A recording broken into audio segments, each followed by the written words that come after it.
Everybody that works here, bro, is in Google. You go downtown, you start walking, bro, it's like just hella people from Google. People with money, huh? Man, what? Facts. Big money. If you get hot, bro, just let me know. I'll try to. Nah, it feels good. I'm cozy, bro. It's freezing outside. Yeah, lucky. Is this your first? No, so you did a talk show, but is this your first pod? So, yeah, this will be the first pod. It's the first pod. You're the first one, bro. I had to, you feel me? My boys in EP. Damn, bro. Yeah. So I think the way I think the way you came, where I came across you was when we did the Eddie podcast. I think I just come across your Instagram. But how'd you say you knew Eddie again? So, I met Eddie through another person. Yeah. But we all were in the gym. So, like, the basketball community out here is, like, small. Yeah. But, like, yeah, that's how I met him, through Jeff. Jeff, what gym would y'all go to?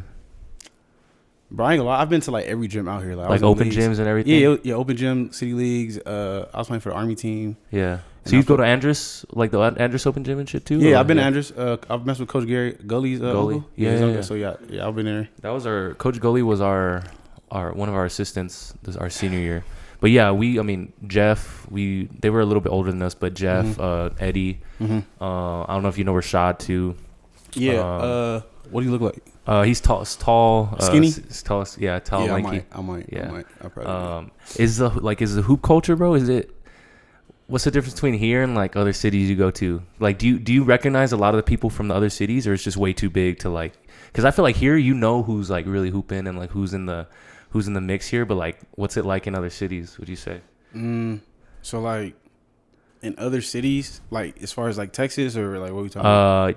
Yeah, let's just say like in Houston, bro. Like, okay, do you hoop out there? Yeah, for sure. So Houston compared to here is dogs. Like, you know what I'm saying? Like, all my guys, family, like, bro, it's dogs out the athletes. You know what I'm saying? Not say it's not out here, but like, can you put a little closer, just a little bit? Yeah. So it's a lot more. That's good. Yeah, that's okay. Fair. So it's a lot more dogs. I would say, a lot. I think out here it's a little soft. Okay. You know what I'm saying? Yeah. Like just a little bit. Like people be crying, but I mean it's cool over the years. Like since I've been here, it's cool. Like I hooped. I think I told you. What was it? What's today? I went Wednesday. We got Beast. Okay. It was smooth runs. Definitely ran a gym though. Yeah. Did you go with anybody or like you? I went with my cousin's husband, and that's my first time meeting him. Oh, okay. And then I seen some people in the gym like that who would, like I said, I used to live here, so like I hooped with people that was in the gym that I used to play with in different leagues or whatever. And it was actually like people that could hoop out there. Yeah. And one of my boy Josh, you know what I'm saying? He was out there. He's tough. He's in college right now. I think he's about to graduate. And then he had some big with him. But yeah, it was just us three. We just running. Yeah. That's dope, bro. What about because I mean, when we I guess we hooped in high school. When we would go to like Dallas and like more I would say like East Texas. It's for sure a different game, bro. Like over there, it's a lot more faster pace too. Sure. Faster pace. I would say people are more athletic too, but then it's just more comp. I feel like it's just more people though as well. Like for sure. You know what I'm saying? It's more athleticism. It's more like people are like real gritty, but I mean it's cool. People. I think it's just more people. Yeah. Honestly. What about there in Cali? Well, how would you compare that? Okay, so Cali's different. Yeah. Cali's different. There's a lot of hoopers in Cali, but Cali, like the play styles, I would say from out here to out there is different. I think it's more aggressive like down south compared to like Cali. Oh, okay. Especially like my area, like coming out. But it's more like finesse, bro. Like people are nice and can shoot. Everybody can shoot in Cali. Like all my boys, we all train. Like everybody shoots. Yeah. Like when I was in college, my first year I was in Alabama, and I went like more to the East Coast, started playing people. They don't like really shoot. Yeah. A lot of people like a lot of my boys from New York, they can dribble a lot. You know what I'm saying? Boys got handles for days. Yeah. They'll have you doing all like, you feel me? But they got the oohs and the ahs, but like more people like West people can shoot, more East Coast, they more go lay you. You know what I'm saying? Yeah. And then Midwest like Texas, down south, it just depends. You get a little bit of both, but maybe balanced, a little bit more balanced. That's crazy. Texas how like been the hoop state though for a minute though. Like it's been in Texas, been the hoop state. Yeah, but you grew up in Los Angeles, you said, right? Or in Cali. Yeah, so I was born in San Diego. Okay. So I grew up San Diego, really SoCal. I moved around a little bit, and I did grow up in LA a little bit, but not for. I grew up like so partially San Diego and like the Valley. Okay. So like where I'm from, I went to high school and stuff. We call it the Dirt. The Dirt. Okay. It's the AV. So where'd you go to high school at then? I went to high school in the Valley. In the Valley. Yeah. Okay. And you hooped out there. Did you play in college? Yeah. So I played AAU. I played high school. I played college, and then after college, I went like my first year. I was at a D2, and it was HBCU, in Alabama, and then after that, I transferred to Houston, JUCO. Then went to a higher level JUCO, D1 JUCO, and then after that, I joined the Army. Okay. I was really like, it was a crazy story, honestly. Like I had signed to Colorado, right? And then it's crazy. I was just talking to Eddie about this. Yeah. Bro. So he's. Did you talk to him recently or what? Yeah, I just seen him. Like, Yeah. that's what I was about to pull up to the show. He's telling me, he's like, yeah. He's like, he talked to me. I was like, you tell him get on this. I was like, all right, bet. I was like, yeah, I mess with it. I like what you got going on. You know what I'm saying? I'm a fan. Appreciate it, bro. But yeah, shout out to Eddie, man. And I seen the other guy too. He had on here with the dreads. I can't remember his name. I just met him today. Oh, Sedante. What's his name? Sedante. Yeah. Yeah. With the dreads. He has dreads, right? Yeah. Yeah. So I just seen him too today. Oh, okay, that's dope. But yeah. So what was I saying? So I had signed, bro. After I left my first year after I left Alabama, right? My people moved to Houston, like my mom. So I moved to Houston, transfer, and I was looking for a school like to go to, and then I was about to go to what was it? Colorado. Like I said, I signed to the school in Colorado. It was a small like D1, but I had signed and I got on because my homegirl from Cali, she played on the girls team. She got a scholarly. And then after my first year, like I told her, I was like, bro, I'm trying to get up out of here. Like Birmingham is not the place to be. You feel me? Like I have to get up out of there. Yeah. So anyway, I ended up talking to her, got in contact with the coach, sent her some film. We talked. I really didn't have a visit. I was like, man, I'm just trying to go. Like, I just went off what she said, how it was. And I talked to some players. And I was like, it's cool. I'm about to go over. I'm about to start. Like, I really don't care as long as I'm playing. Yeah. You know what I'm saying? So after that, school had called me. So we're in August now, right? It's over summer. I'm still looking at other schools, but after I signed to them, I was set. So like financial aid called me like I want to say a week before school starts because I was in Houston, and me and my dad was gonna drive from Houston to Colorado, like 10, 12, like lucky like the trip I just made. Anyway, so we packed up the car. I'm lit, bro. I'm ready to go. And then they said I owed like, I want to say somewhere between like 6,000 to 8,000 like a year or something. I was like, wow, like I'm on scholarship. You know what I'm saying? Like, what are you talking about? So I called my coach. I'm like, hey, yo, coach, like financial aid talking about I owe this. I'm like, is there any way I can get like covered for this? Yeah. He was like, I gave you the most I can give you. You know, I gave you, cause I had 26,000. That was my scholarship, like 26,000 or something. And I'm like, all right, cool. I'm like, all right. So they were like, I was like, what I have to do? He's like, just talk to them, see what they work out. Probably just get like a Parent Plus loan or something like that. I was like, all right, cool. So I talked to my parents about it, and I was already on the Parent Plus loan. And then they were saying like I could take out a loan from a bank to pay for it, but then like the interest rate was so high, and I talked to one of my older cousins. He played in the league, so I talked to him about it. He was like, "Nah, don't do that." You know what I'm saying? Because he's like, you're gonna owe so much more money on the back end once you graduate. I was like, dang. So I ended up not even doing it. And then, long story short, like that school ended up getting shut down anyway. Like they went bankrupt on some stuff. So I was like a couple years like later after, because I ended up, after that I was still stuck in Houston. So I had to find I ended up going to a JUCO in Houston. Luckily they were having trials at the school, so I just went. I ended up making the team, and I told the coach, I was like, man, I just got here. Like, I'm not even from here. I'm from Cali. Like, you feel me? I just transferred from Alabama. Like, so he was messing with me, and some other guys, because you know, I guess he was kind of new too, low key, but he had been there like I think like a year or two, so he wasn't that year that long. Yeah. But after that, I got on with them. I played that semester. I started classes like a late start. So my class didn't start until 3 weeks after. So then I did that, and after that, that's when I transferred. Went to go visit at Navarro as like a higher JUCO. I don't know if you heard of it. So just a little intro. I mean, this is episode 24. 24, the most vulnerable player. Yes, sir. We're sitting down with Prince. What's your? Do you just go by Prince or? Yeah. So like my handles and stuff is like Hype Man Prince. Yeah, that's like the brand. You feel me? And I have a photography and videography page. I actually do that. Okay. Like with my YouTube and stuff. So I edit my own videos. Like so everything I did, and my cousin edited my first video when I started, and my first video was actually out here in El Paso. Yeah. Was it the I'll definitely want to get into that. But how'd you come up with where did Hype Man come from? Hype Man Prince. This is funny. So originally, bro, when I had first started, like when I first made like my Instagram, my name like back in the day in high school used to be like the Candyman something 15, right? Because like I used to sell in high school. Yeah. But like candy, honey buns, slushies, like all type of stuff. So, actual candy. Okay. Yeah. So I did that. Yeah. I sold all the people that smoked. Everybody that was high and stuff, they knew me because I had all the snacks. You feel me? Yeah. and it was legal. It was less stress. You know what I'm saying? So damn, that's a crazy business move. Like, you know, like you'll let the other dudes like handle like the actual like weed and shit, but there's still a market for like the potheads too. They want to eat some shit too. Like, that's they a got the pocket, munchies. bro. Yeah, On me. I'm with all of it, bro. We in Cali too. Everybody's getting loaded, bro. In high school, like, and I'm an athlete, so we couldn't smoke anyway. And people used to always think I was high, bro. And then we had one teammate, he smoked. After I seen what happened, I was like, yeah, bro. And then my mom, bro, it wasn't gonna happen in my house, bro. You feel me? No, but for sure. Yeah. So my name went from that, and then it went to Elite underscores like Prince underscore.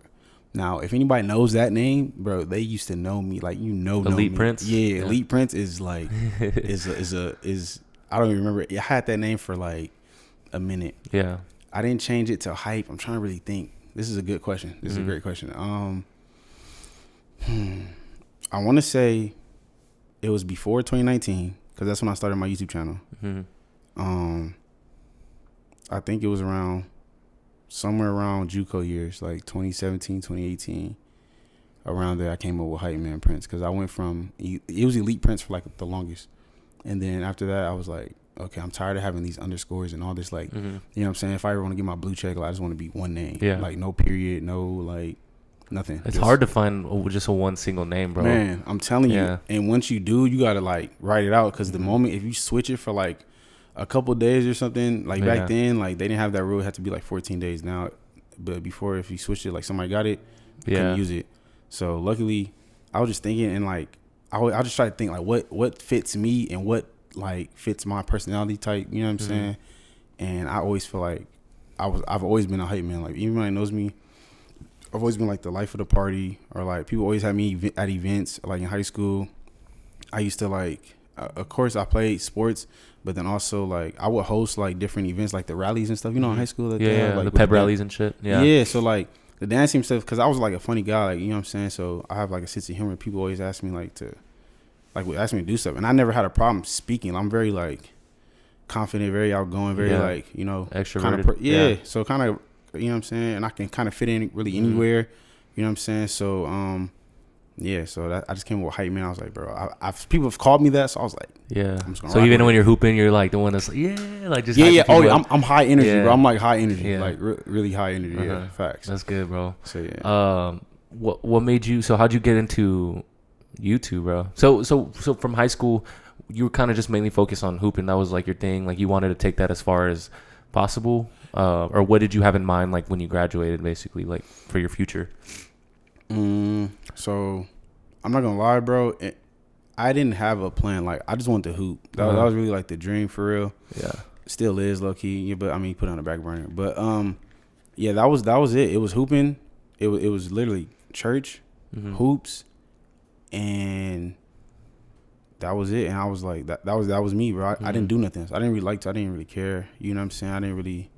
I didn't want to be in the house, and I used to work out all the time. Like that was it. But I was so involved with like school and like basketball, and I play other sports too. I play football. I did track, but like my passion, everything has always been basketball was first. So like you know what I'm saying, really basketball and football. But then as I started getting older, I really was like, I had this. I just thought about. I was like, bro, when I get in college, these niggas are huge.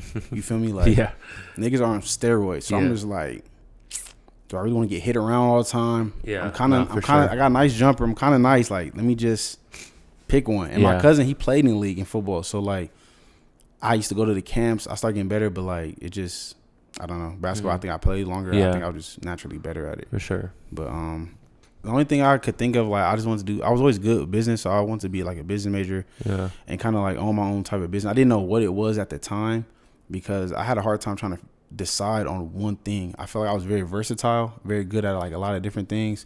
I always liked acting. Like right now I'm in acting school. So I was always good at performing. Never had like a real problem doing that. But like I said, basketball was like first. So like that was it. Just I was using basketball just to get to college. You know what I'm saying? And then the only other thing I had was like my mom was shoving like, oh, if you don't, you're going into the military. Like I was like, no, I'm not going to the military. You know what I'm saying? That was like that whole thing. She took me like my senior year to take the ASVAB. I failed it on purpose. I'm not gonna lie. And how'd you come across making YouTube videos? I was at JUCO. I was at JUCO. 20, I want to say like 2017. you know, that's when like really people started like the first couple of content creators when they came out like the whole YouTube. And I was first, everybody was like, you know what I'm saying? I didn't really know what it was. Yeah. Like it was just like, you know what I'm saying? People, I heard about it, but I didn't really know what it was. Mm-hmm. I was big on Snapchat. Yeah. Like I used to do a lot, like just a lot, bro. Just on your stories and stuff. Yeah, on my stories, but I was getting like thousands of views. Like, oh shit. So people were like, are you a YouTuber? Are you? I'm like, what are you talking about? What is it? What is a YouTuber? Yeah. Right. So I get back home. I'm in Houston. And actually my sisters, she tells me, she's like, oh, these YouTubers in town. They're at our church. Da, da, da. Can you take me and go get a meet and greet? I want their autograph. I'm like, what?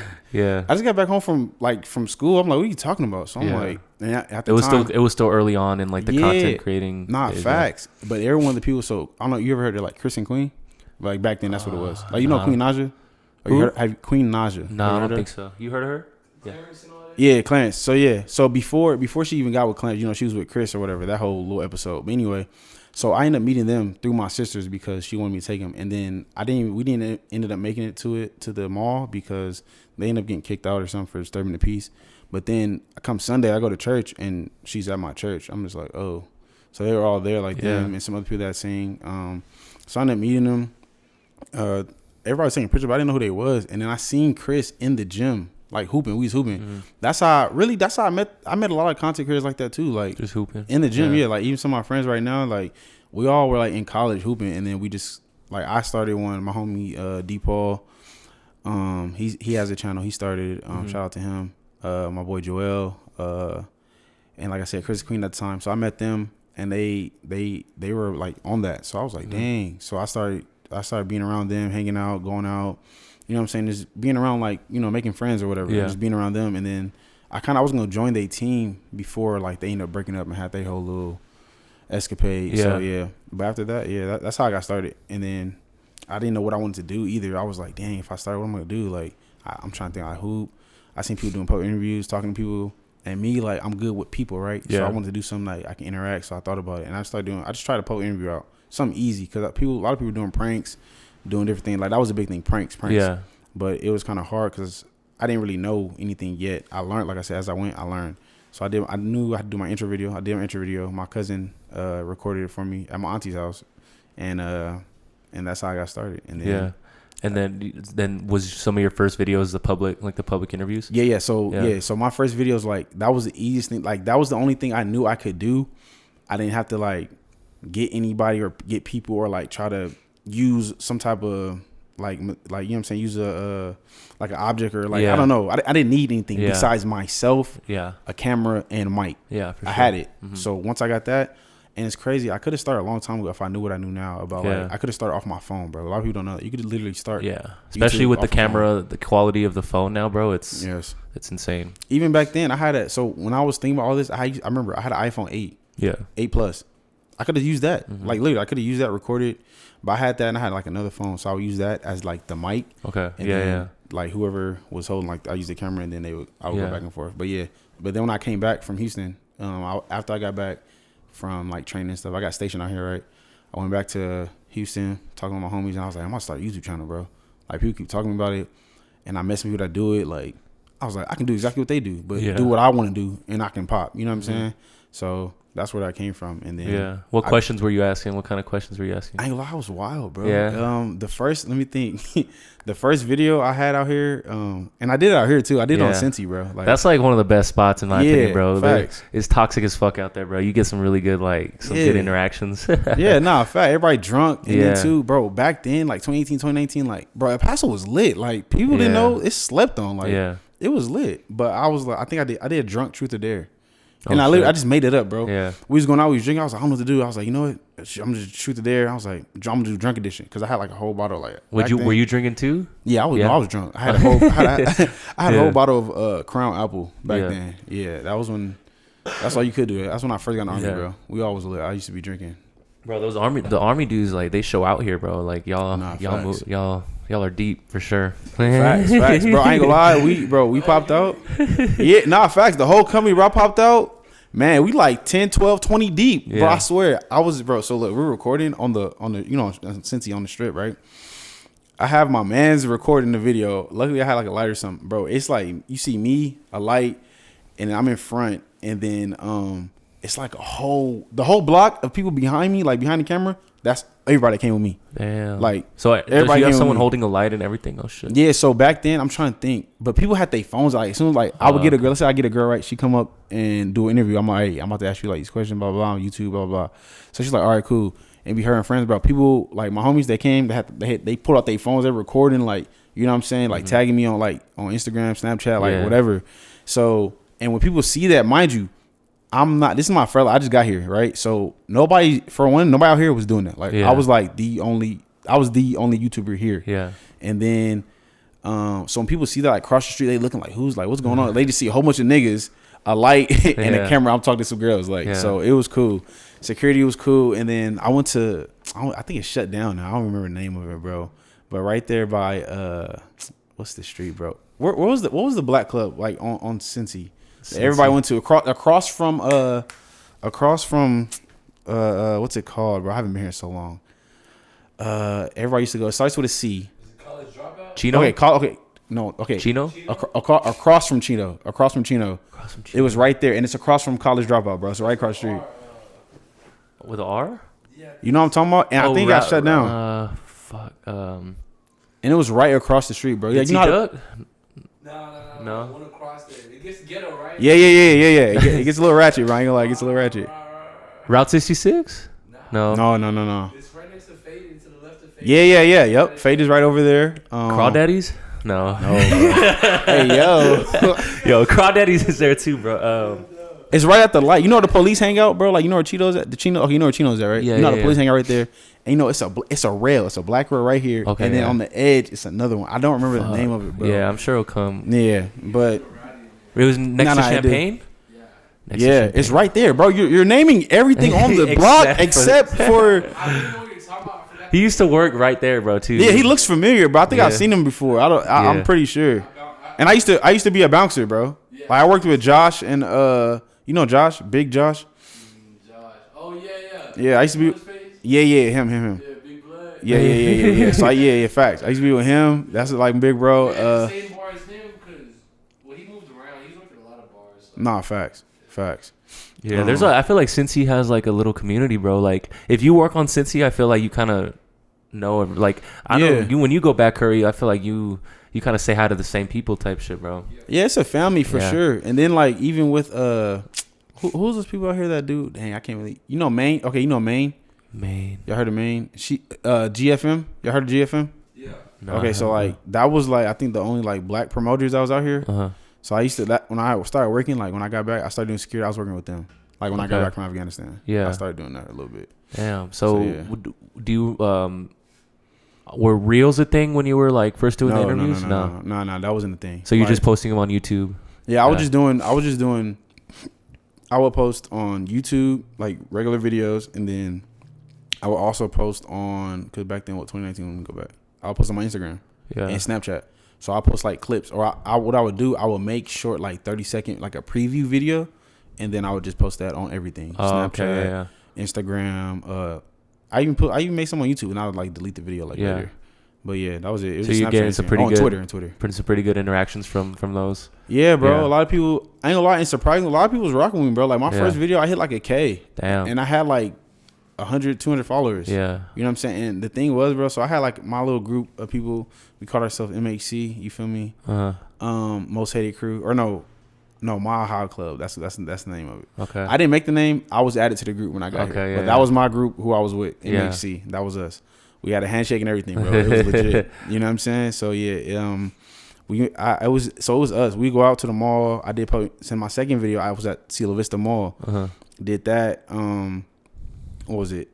And when I would see somebody, bro, I was like, "Hey, do you watch YouTube?" I'm like, "Hey, I'm a YouTuber. Hey, like, subscribe, like, tap in, check me out." Yeah. And people like, "All right, cool. What's your, you know what I'm saying? What's your name? Blah blah blah." But literally, I'm doing that whenever we're like, let's say me, like all three of us right now, we go out and we're at like Chick-fil-A, and I see like anybody, a girl, boy, I don't care. I'm like, hey, you watch YouTube? I'm like, yeah. I'm like, hey, I have a channel. Like, you know what I'm saying? Like, tap in. See, that's dope, bro, because I've always been a little bit, like, timid in the way where, like, I have a YouTube channel. Sometimes I don't even say I have a channel, bro. Sometimes, like, but that's cool how you, like, kind of, you put yourself out there. Yeah, like self-promo, bro. You gotta, like, for one, bro, like, let me, like, if I had a product, right, and I think it's dope, and you know what I'm saying, I love it or whatever. But let's say I don't say nothing to you, or like let's say I come up to you and I have no confidence in whatever it is I'm selling, right? Whatever I'm trying to pitch to you, how more likely are you going to be like want to buy? Exactly. Yeah. You know what I'm saying? I'm coming to you. I got a YouTube. I'm the hottest thing smoking. Like, what are you talking about, bro? You feel me? And I got 1 subscriber, but you about to be my second. Well, tap in right now. They what? Nah, and I'm coming with that same energy. Like I'm talking to you, I'm coming with that same energy. They're like, oh, snap. Well, what do you do? Like, what is it? Let me see. Nah, so yeah, for sure. No, that makes sense, bro. So how'd you? Because you have quite a bit of following on IG now, bro. How did you kind of accumulate that? Like, where did that come from? Man, I'm gonna just say like it took time for real. Yeah. And for one, too, being a male, like a guy, like it's a lot harder, tough, bro. Yeah, bro, I ain't gonna lie, it's hard, bro. It's hard. Like unless you're like famous already or like some type of, you know what I'm saying, obviously. But coming from the ground up, bro. For one, stay consistent. Two, like stay consistent, bro. Be persistent, and then like you just gotta keep posting, bro. And then two, like I would say, whatever you're doing, find out. Like, let's say whatever video you put out, whatever community you reach, whatever like people you touch, listen to what they say in those comments, bro. Like really read them. Sometimes I don't respond, but I mean, I do respond more. Like engage with your audience is what I'm trying to say. Yeah. So like engage with them.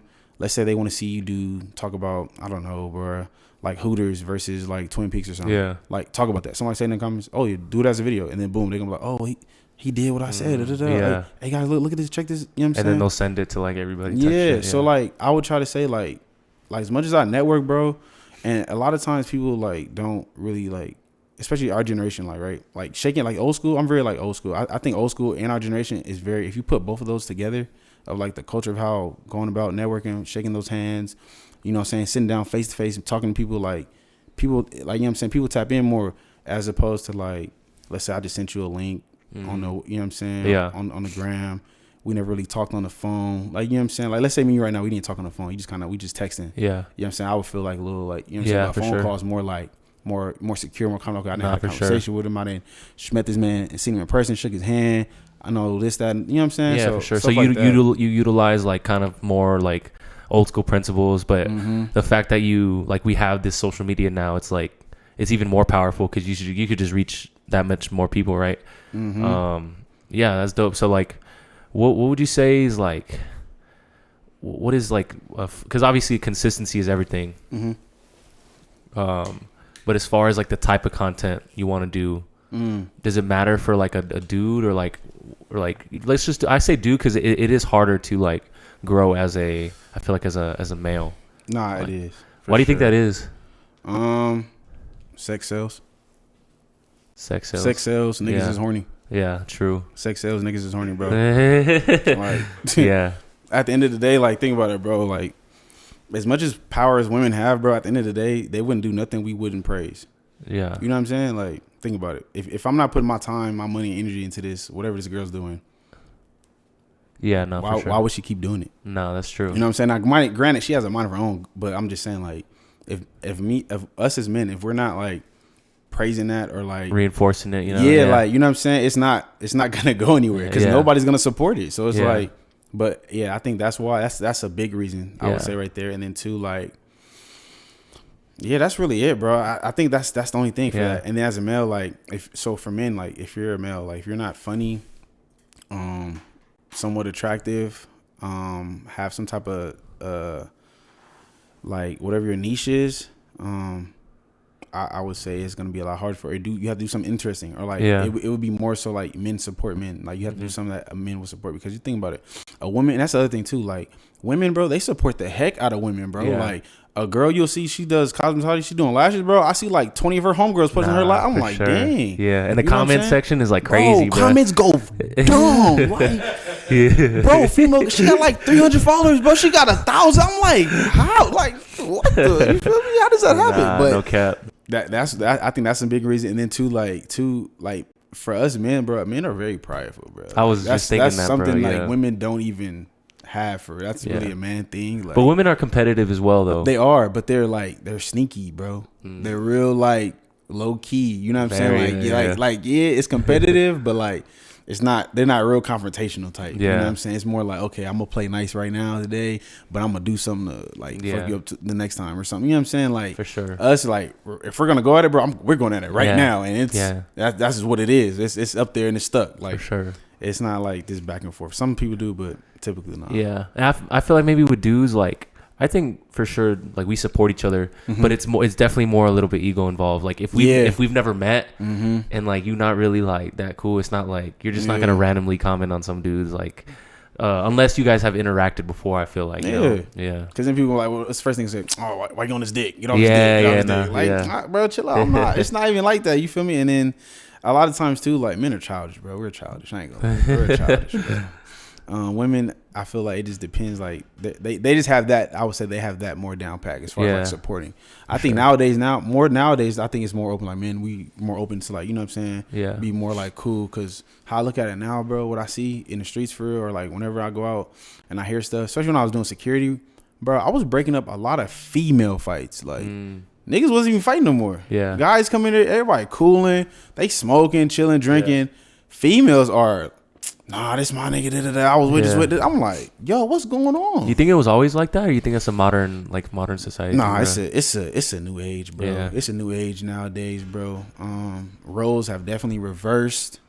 Yeah. If you feel what I'm saying, like, and it's some is good. I feel like personally some is good, but some also is just bad, bro. Because it's like some things that men do, but also it's the whole thing with like women are just so empowered. Like the whole femininity thing is a big thing, right? Yeah. So like a lot of things that's the agenda that's pushed out is like women don't need a man. You know what I'm saying? It's a lot of single mothers, and not say like single mothers are like it's a bad thing or you can't do it, but like that's not the way it was intended. You feel what I'm saying? Like it's if you lay down together with two people, it's supposed to be two people raising that. For sure. You know what I'm saying? It's not even though you said they can do it, it's just not the most ideal situation for that child, you know? It's not. Because, bro, just like that child needs his mother, the child needs his father, bro. Yeah.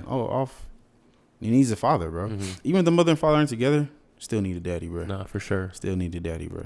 Yeah. But yeah. And I agree with that, like, the whole, like, because I think we're very, we're very...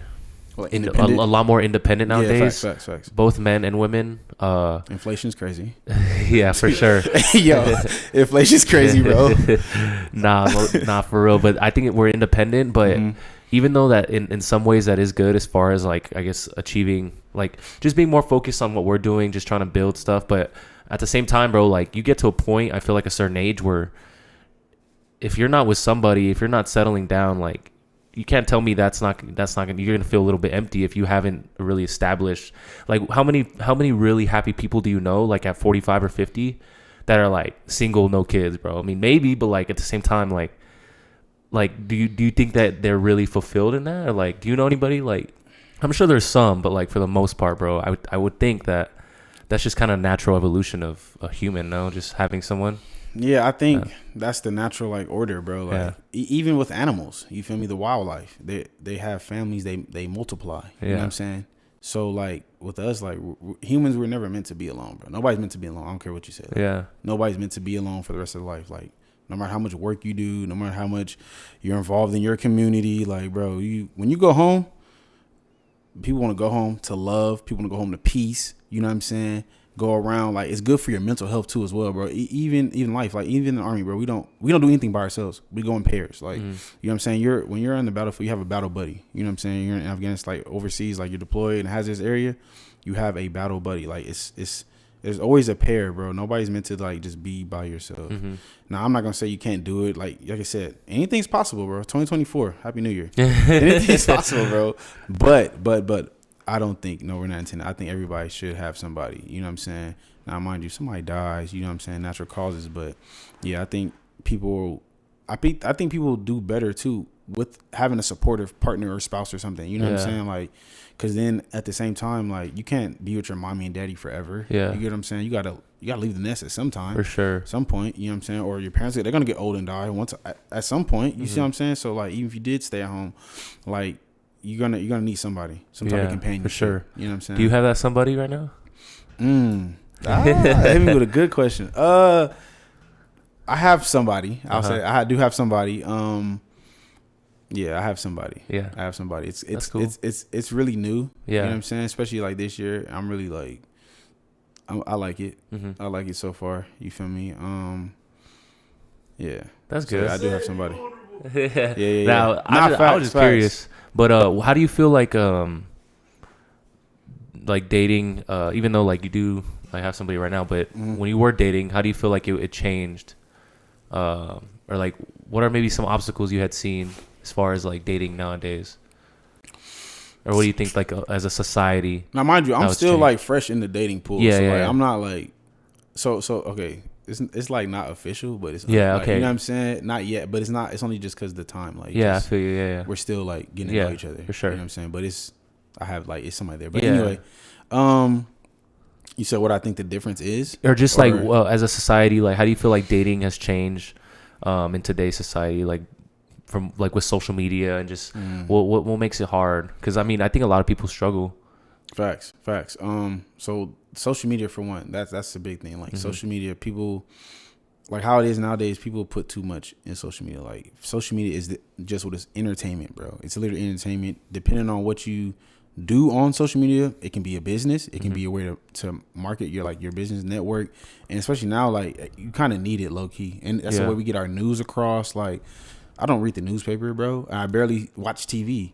I'm on Instagram, Snap, like you know what I'm saying. I see my phone a lot, so excuse me, but I would say I think it's a lot harder now, just on the simple fact like people, to me nowadays, they do stuff for the images, they do stuff for like the clout, for like society, for like the approval of somebody else. You see what I'm saying? Like I might have a girl, or the girl might have a boyfriend, but they don't really know that person.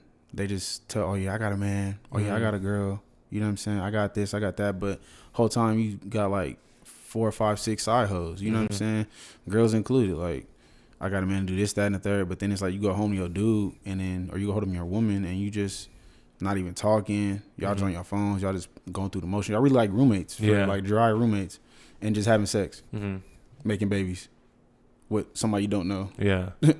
Like, yeah, bro, for sure. Put your phone down. You know what I'm saying? I think people don't really get to know the person that they really with, or people just get in these little situations, you know what I'm saying? And then next thing we know, it's toxic. That's a big thing. Everybody wants to do this, run up a bag, just try to. I think what people do nowadays, though, they always try to get something out of somebody, or everybody's so afraid of being hurt, right? We've all been hurt. Everybody's had to hurt, but we've all been like through something with somebody else. But a lot of people are afraid to put their foot forward or be vulnerable first, because they're so worried about the next person, like what they're going to do. Like, let's say, you know what I'm saying? Like, I'm with this girl, right? But I can't really give myself to her because I'm thinking of how she's going to try to hurt me. But I really want to be with this girl, but I'm too afraid she's going to hurt me. So I do something to protect myself, or like, I don't put like all my eggs in a basket, but I kind of don't fully give myself up just in case of like I see her in the streets. I'm like, oh yeah, she's hoeing. Oh, she out there. I ain't tripping anyway because I got such and such, right? But at the same time, while you're doing that, bro, you're really not committed to one person. Now you're just going around in the streets all the time. Now, mind you, that's what you want to do. Go ahead. But like, as you get older, as time keeps going, bro, you're gonna look up one day, sit there, you're 45, and you've been running the streets your whole 20s and 30s. Like, nigga, what? You didn't build nothing with nobody? Like, literally, bro.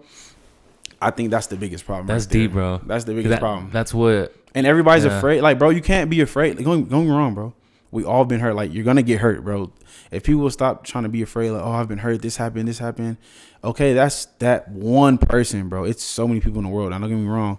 It's a lot of people, but you got, for one, you gotta look where are you finding these people? 2, where are you going? And what's their background? You know what I'm saying? That's why I said you gotta get to know people. You gotta ask questions. You gotta spend time with these folks. You know what I'm saying? Like, when you talking to somebody, bro, I hate the one thing I hate when I talk to a female, bro. We sitting there texting, what you doing? I'm sitting there talking to you, trying to start a conversation. For one, I hate texting. I hate texting, bro. Like, if I'm gonna talk, I'm gonna just call your phone. Cool. That's one thing right there to stay at all. Everybody wants to be pen pals. Where they do that at? Cap, You want to be my pen pal? Like, bro, what I look like? I'm not in boot camp no more, bro. You know what I'm saying? I ain't locked up. Like, you better pull up or you better call me. Like, what the heck? So like, I'm. You feel me? So that's one thing. And then 2, bro, like, people got to be intentional and deliberate what they trying to do. You feel me? You step to a lady, bro. Be whatever you want, whatever it is. Just stand on that. You see what I'm saying? Stand on that, and then also be upfront with her. let her make a decision. We all try to manipulate, and people be trying to be like, you know what I'm saying, narcissists and stuff. Like, bro, that's not cool, bro. You sitting here playing with somebody's life. That's somebody's daughter, bro. I know so many niggas, bro. They see a bad female, right, and be like, oh, I'm gonna get her pregnant. What? Yeah. Oh, I'm about to get her pregnant. She's so bad. I'm just gonna get her pregnant. I'm gonna, nigga, you sound retarded. What do you don't know nothing about her besides she's bad. Yeah. Pretty doesn't pay bills. Pretty doesn't know how to raise a child. Pretty doesn't know how to, you know what I'm saying? Like, what is that gonna do, bro? Pretty can only take you so far. For sure. So I think that's one thing. If people actually just take the time, and then two, a lot of people don't know themselves, bro. A lot of people don't know themselves, but they sitting here trying to be with other people and try to find some type of approval or some type of love that they missed as a child or whatever point in their life from this other person. It's not my job to make you happy. It's not her job to make you happy. You know what I'm saying?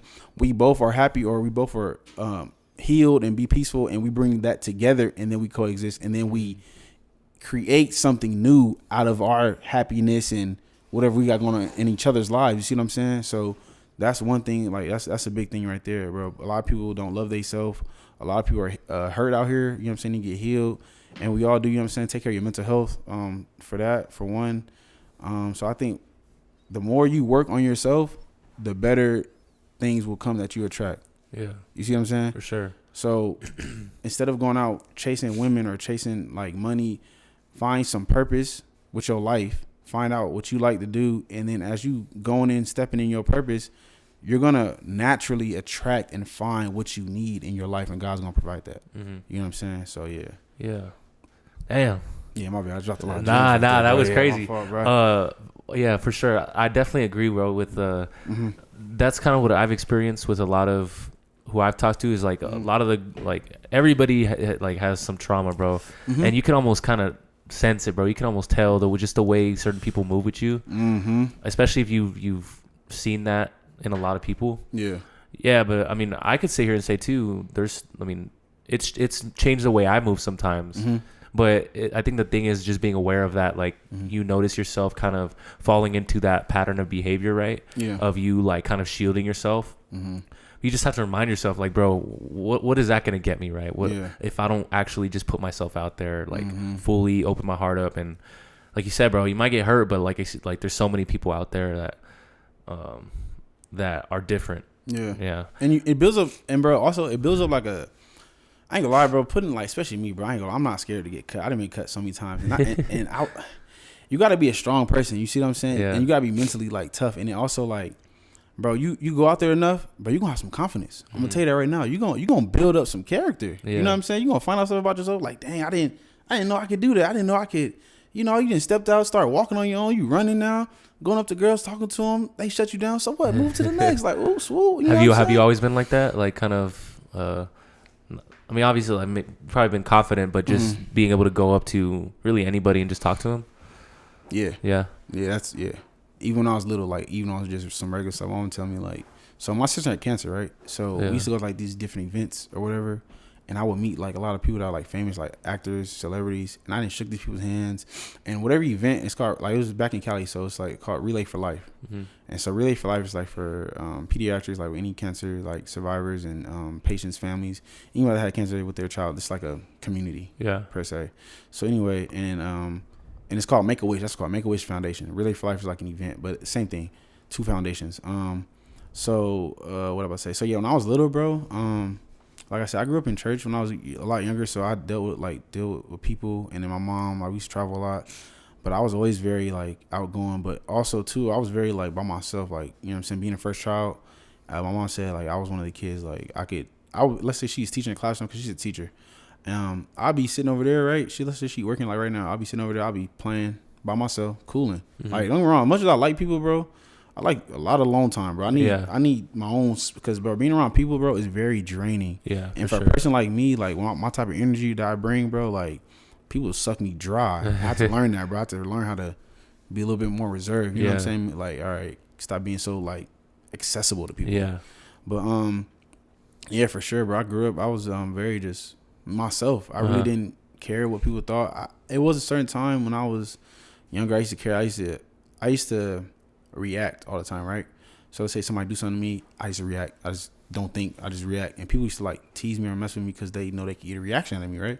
But me, I'm thinking I'm defending myself or whatever. Like, let's say somebody will say something and I just react to. Let's say you say something about my mom or whatever, I'll just react to you. I was getting in trouble for fighting. You know what I'm saying? I was always been like real aggressive. Yeah. I guess you can say, but not really. If you don't bother me, I ain't gonna bother you. But if you come messing with me, like I ain't just gonna fold. Nah, like, for you know sure. what I'm saying? But that's kind of how I was. But I was always chill though. I was always like a funny guy, happy go lucky. People, real likable kind of like kid. You know what I'm saying? Like people liked me, girls liked me, guys like was cool with me. I was always just cool. What is something like when you like growing up, or even just it could be even recently, bro? Something like an event in your life that kind of that you could think back on that kind of changed your perspective, or maybe kind of shifted your mindset, or just really impacted you in life. I would say that going as a family, going through somebody that had cancer and watching somebody else die at a young age, like one minute I'm sitting here playing with him and then talking, and then the next minute he gone. Yeah. So that was the first time I realized, like, dang, like he ain't coming back. And who was his name? Quincy. Quincy. Yeah. So it was one of our friends from the hospital my sister made. And he was like, I was like probably 6. Or no, I was like 8 years old, right? But Quincy had a son, and he had a girl, and he was like, bro, he's like 22. He had cancer. Bro didn't make it. You know what I'm saying? He left a son and a wife back home, or like his girl or whatever. How old were you when that happened? Yeah. I was like, so my sister, she got cancer when she was 6. I'm 3 years old. So I was about like 9. So I was like 9, yeah. So, but when it first started, she was like limping and stuff. They took her to the doctor at like the age of 5. So I was like 7 or 8. I really didn't know what was going on. I just knew she was like, you know what I'm saying? She had like a little limp, and then she went bald, and then like she was in the hospital. So I thought she just really had. I knew she was sick, but I thought she just had like the flu. And me being a kid, I'm like, oh, she all right. She'll get over it. Like, you know, she's in the hospital. Doctor take care of her. I was like, she when she come home, how long we gotta wait? Because we used to have to go to, like, we used to travel back and forth to go visit my sister. So that was one thing as a kid going through that. Like, a lot of people don't go through that, bro. And it's really like tough doing that. Like, you know what I'm saying? What kind of cancer did she have? Osteosarcoma. Okay. So it was in her leg. They took like 13 inches of her leg and put a prosthetic in it. Oh, wow. So yeah, but she's still here though. So thank God, you know what I'm saying? All praise, glory to God. That's amazing. So yeah, bro, she made it through, and it's crazy because like I just said, bro, people don't make it through that. Like I just seen somebody. I was just hanging, talking with him. Next day, bro was just gone. I was like, what happened? Like, and as a kid, I didn't understand. I'm like, because they had to will him out and all that kind of stuff. But I just didn't understand it. I was like, people was coming in and out the hospital. Unlucky, like I said, my sister, she's one of the people that stayed, made it through. You know what I'm saying? Because like, but pediatrics, they're kids, so it's like, I mean, even with adults too, but it's not always guaranteed you're gonna come out, because especially back then it was like still new. They just did the chemotherapy, so like bro, that was a big thing. And then also I want to say my graduation from high school, I had a going away party, right? And I think at the age of like 17, 18, I started realizing how much influence I had on people. Like, I started noticing different things. I had a going away party. People spoke at my party and different things that like my peers would say. I just never would have like thought that they even were watching me or looking, like, you know what I'm saying, or even like caring what I did. Like, bro, when I say if not giving a F had to be a person, it was me. I promise you, bro. I did what I did. Like, I did me, and I didn't pay attention to like nobody else. I was just minding my business. I was chilling. Like, if you had something going on, if you ain't tell me, if I ain't see it, then I see you. What's up? Dap you up. I was always like walking around school, had headphones in, singing something or whatever, just chilling. You know what I'm saying? Selling another business day. I'm selling out here, making plays. You know what I'm saying? So yeah. But yeah, hearing like how much influence, like just seeing how much you can impact somebody that's not that you're not related to. You see what I'm saying? Like, that's why I think it's really important for you to treat your friends like family. Like, if you're my friend, you're like family. You know what I'm saying? Ain't nobody. That's just how I grew up. You know what I'm saying? Like, loyalty is a big thing with me. So like, if I'm cool with you, I'm locked in with you. You know what I'm saying? Like, I treat you like, that's just how I grew up. Like, you know what I'm saying? A lot of love in my household. A lot of like, that's how we grew up. My people from the South, from Louisiana. So like, you know what I'm saying? Sure. That's just how I grew up. So once I seen that, I started really thinking like, dang, like I never knew you was going through this. One of my friends was going through something. Like, I was the best friend he ever had.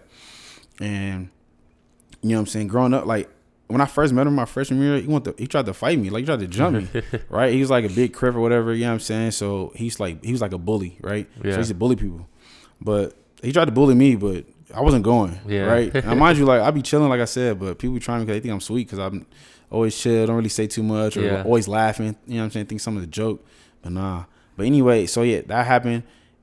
But after that, we was cool. I got him on a basketball team, you know what I'm saying? Nobody, but really what it is, like, as a kid, bro, you don't ever know what somebody's going through at the crib, you know what I'm saying?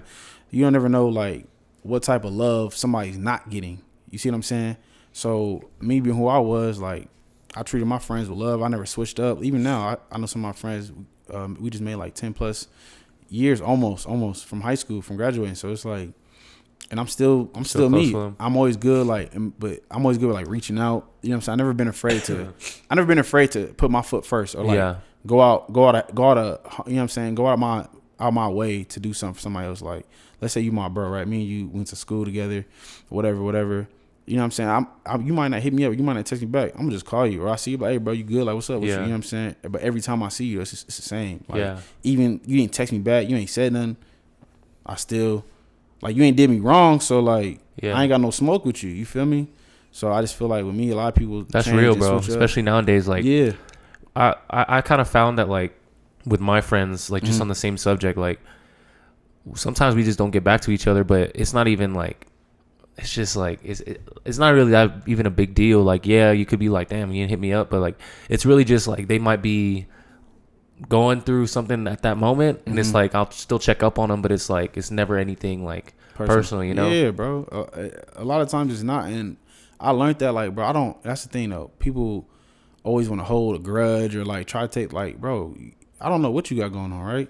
So that's why I always just tap in, and then also too, like, don't everybody got to stop taking everything to heart, like, you know what I'm saying? We all, especially now as we get older, like, it's different from high school to now, bro.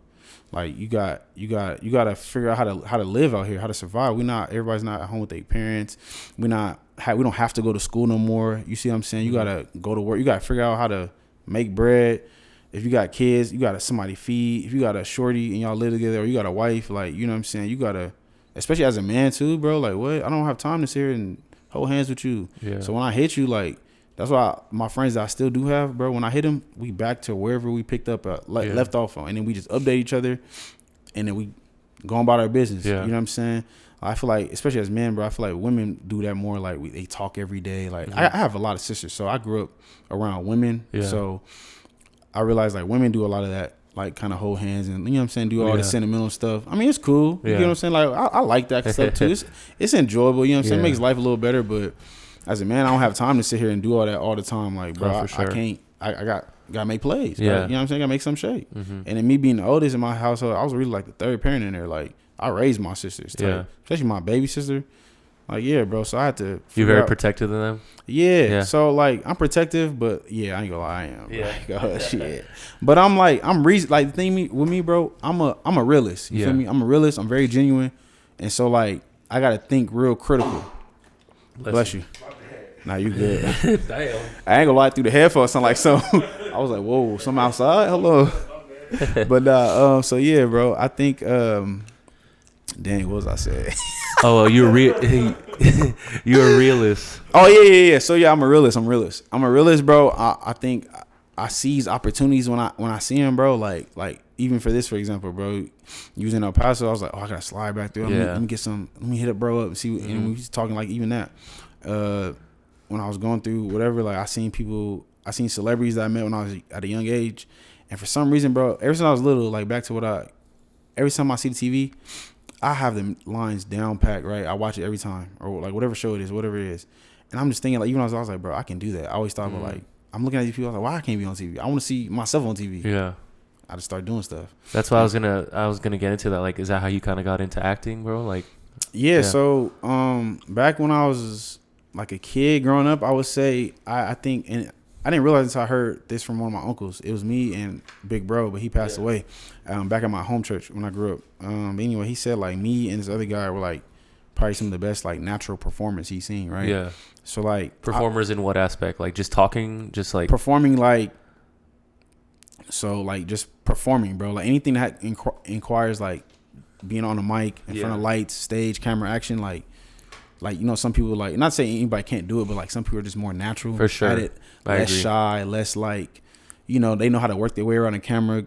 What's the word when somebody says you're photogenic, right? I've gotten that before. Like, and mind you, I haven't had class for none of this. I just, bro, I see something. If I want to do it, I'm just gonna go do it, bro. I'm just gonna go do it.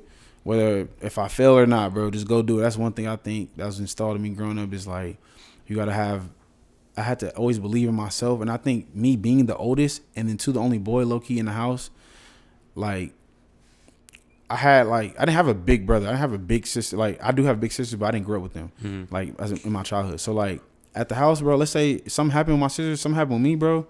If I got in a fight, if I had to go, it was just me, and I had my mama, but, like, I'm talking to my mom and everything, but, like, it was just me growing up, bro. Like I said, we grew up in the dirt. Like, bro, I ain't have nobody. Yeah. So, ain't no backup, ain't no nothing. It's me.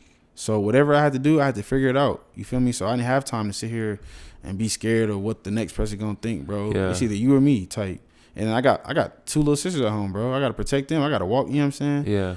And I think that also helped me too, like, to kind of be more cautious, because my mom always used to tell me, like, think about how you want somebody to treat your sisters, right? So that was the one thing that helped me, like, with the ladies, low key. Like, I think that's a big thing. Like, dudes who have sisters, for the most part, like, you can tell, like, that you just kind of, you know how to interact with a woman. Yeah, exactly. The opposite sex, because you grew up around. Yeah. One thing my mom told me, bro, you want to learn anything about a girl, just watch your sisters. They're overly dramatic. They're highly emotional. Yeah. You see what I'm saying? Like, and when you grow up in that, bro, you figure out how to move, how to kind of, like, talk to them too. Because, again, like, if you see a house, I got cousins, house full of boys, right? And how they treat women, not to say they're like dogs or anything, but, like, it's just different. Yeah, for sure. You see what I'm saying? Like, even I have friends that didn't have sisters, but girls, like, the things girls complain about, and it is, I think it is true, because I met somebody else that has, like, sisters and stuff, and, like, they are more, like, personable, more, like, you know what I'm saying, more, I guess, in tune with that feminine, like, they have more intellectual, like, more what's the word, well, a girl's emotional intelligence is, like, is very not to say guys don't have emotional intelligence, but for the most part, girls it has to be learned. Emotional intelligence is, like, naturally very high. Like, girls can naturally, like, read a room or, like, just pick up on certain, like, energies like, pretty well. Where a guy, he's very, if you're not really in tune, bro, you're very oblivious to a lot of shit that's actually like going on in a social setting. You know? Facts. And I think that has a lot to do with too, like, just our genetic makeup, bro. Like, they give birth. That's a very spiritual thing, bro. I'm not gonna lie to you. That's very, like, they're very, like, sensitive. They're very in tune too. I think that's what, not to say, like, as a man you can get in tune if you tap in and do all that, but, like, naturally, they're more gifted. And then me, I was blessed, bro, being around them all the time. So my emotional intelligence is very high. So like, I think that was the whole thing. And also too, when I used to talk to girls, I swear, I talked to every girl like I talked to my sister, and that was just it worked out for me. So, like, I could see that. Yeah. And honestly too, that's, bro, honestly, like, no woman, and I've talked to, like, people that's strippers, all type of stuff, and that usually the psych of that, usually if they have daddy issues, you know what I'm saying, they got involved with that, obviously. If they lack some type of male guidance or whatever happened to them, that's why they're kind of involved, or whatever happened, you know, quick money, whatever, you know, like I said, sex sells. Yeah. So, like, that.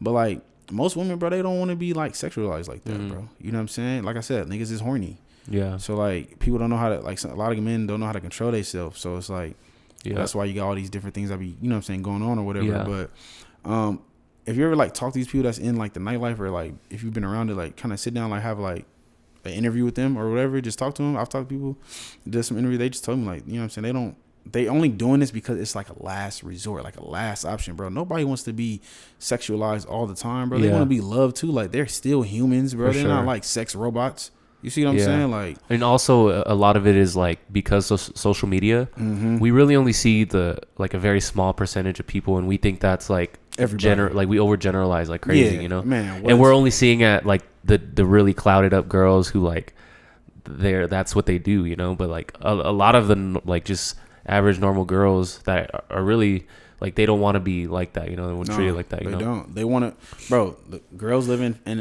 La La Land, bro. They have fantasies, bro. They want to have their prince in shining armor. They want to have, you know what I'm saying, have a kid, have a family. Yeah. You know what I'm saying? Some of them don't say that though. Some of them's like, I don't bro. But yeah, like, bro. They just afraid to be, you know what I'm saying, who they are. You know what I'm saying? Afraid to be judged by other people. That's the whole thing. Like, you know what I'm saying, that vulnerability. So, like, bro, a woman wants a man. She wants to be treated like a princess. She wants to have that, and she wants to give that to a man, and she like, bro, girls at the age of like, I don't even know, I'm trying to think, I think like 5, 6, but they're already talking about being married, having kids, like, oh, I want my husband, this, that, playing with dolls, like when they're playing with their little dolls or whatever. Yeah. Bro, at 5 and 6, what am I doing? I'm playing with G.I. Joe and Sonic. If I'm fighting, I'm doing, you know what I'm saying, doing that kind of stuff, bro. I'm playing sports or something. I'm not even love. What is that? Like, ew, you have the cooties. Like, what are you talking about? I'm gonna throw this dirt in your hair and like run away. Like, what's up? I'm trying to play. You feel me? Men, we're simple, bro. Yeah. You give me something good to eat, bro. Good sex. I got money. I'm cooling. Yeah. You know what I'm saying? We got our little gadgets and gadgets. That's how men work, bro. That's what we like. Real simple creatures. Women, bro, they very complex. You know what I'm saying? Women, a girl can be doing one task, right? But in the back of her head, she's wondering why he came. He hasn't hugged me. He hasn't kissed me. But she's handling the kid. She's online, like doing her job, doing whatever. But at the back, she's thinking about this. She's thinking about that. And then how she's doing all this, she's has her emotions tied to each like task, right? So let's say she's mad at you because you just walked in, you're tired, right? You just said hi, walked in, went in the room, about to take a shower, whatnot, and she feels like, oh well, he didn't give me a hug and kiss me, or I did my hair. Like, let's say a girl, got her hair done, nails done, she just got a new fit on, you know what I'm saying, some lashes, she's just doing extra little stuff, and you don't notice nothing. Yeah. That's Tough, an issue, bro. Tough, bro. That's an issue, right? But everybody's worried about, oh, how many numbers can I get, or how many girls I got on my phone. Like, bro, you know what I'm saying? As cliche as it is, bro, real men, bro, real player stuff. Like, bro, you gotta learn how to treat and take care of that woman, bro. Like, no cap, bro. That's a real man. That's a real pimp. That's a real player. You know what I'm saying? That's real player stuff. Sure. So like, I don't know, bro. That's not what is. I don't think that's what's being pushed now. Like, no, it's not at all. No, I see so many just so many different really things that are being kind of like pushed on, I guess, modern, like our generation's men. Mm-hmm. And I think it's actually just making things worse. I think it's like making divide between men and women, like confusion more. And I don't even know, like, bro, social media in that way, like that's why I think it's good to have like OnlyFans crazy. OnlyFans went crazy, bro. I think that jump kicked it to like 1,000, like made it 10 times worse, bro. OnlyFans came out, and the thing is, OnlyFans was intended for models to like start and market themselves, and then we as people, bro, we sexualize everything. So it's like, no matter what it is, bro, it gets sexualized. Yeah, you know in a way, if you think about it, like, like you can look down, or like some people might look down on the people with OnlyFans, but who's supplying that? Like, where's the demand coming from? Type shit, you know, like who's supporting it? Yeah, us. Yeah. So yeah, I think that plays a big part in that too, bro. For sure. And then like I just said, bro, like when you're promoting sex, when you're promoting like anything negative, bro, you gotta think. People don't realize, like, everybody thinks it's a game. Like, spirits aren't real. You just sitting here playing with like all this demonic stuff or anything, bro. That stuff is real, bro. You know what I'm saying? I don't know if you heard. Have you seen this show called Snowfall? Yeah, hell yeah. Okay, so bro, did you read at, I guess, the end of the season when he turned into a crackhead and how he said he prayed to the devil so that way he could like be able to be able to act like as a crackhead like that, right? Yeah. So he did that. I read about it. He did that, and then afterwards, like after like the season and everything was done, he said like he had spirits haunting him, like he had torment in his mind, like he was going crazy, right? Yeah. I'm like, bro, people think that stuff is again, like, bro, you just certain stuff you don't play with, bro. Especially like in the South, it's like spiritual stuff. That stuff is big, like voodoo, all that stuff is real. Yeah, you know what I'm saying? Playing with black magic, all that stuff is real, bro.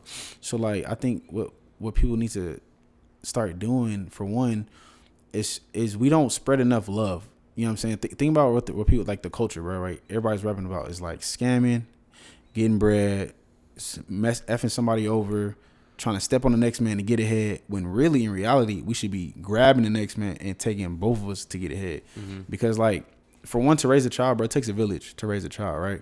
So like, let's say he had a kid, I got a kid, but like your auntie, your grandparents, your cousins, they all pour into you and make you who you are, your foundation. You see what I'm saying? So it's like, more people need to build a stronger foundation, get right with God, or, you know what I'm saying, whatever you believe in. But for me, you know what I'm saying, get right with God, figure out what you want to do in life. You know what I'm saying? I think that's like the big, anything I had to struggle was like, find out what I want to do, bro.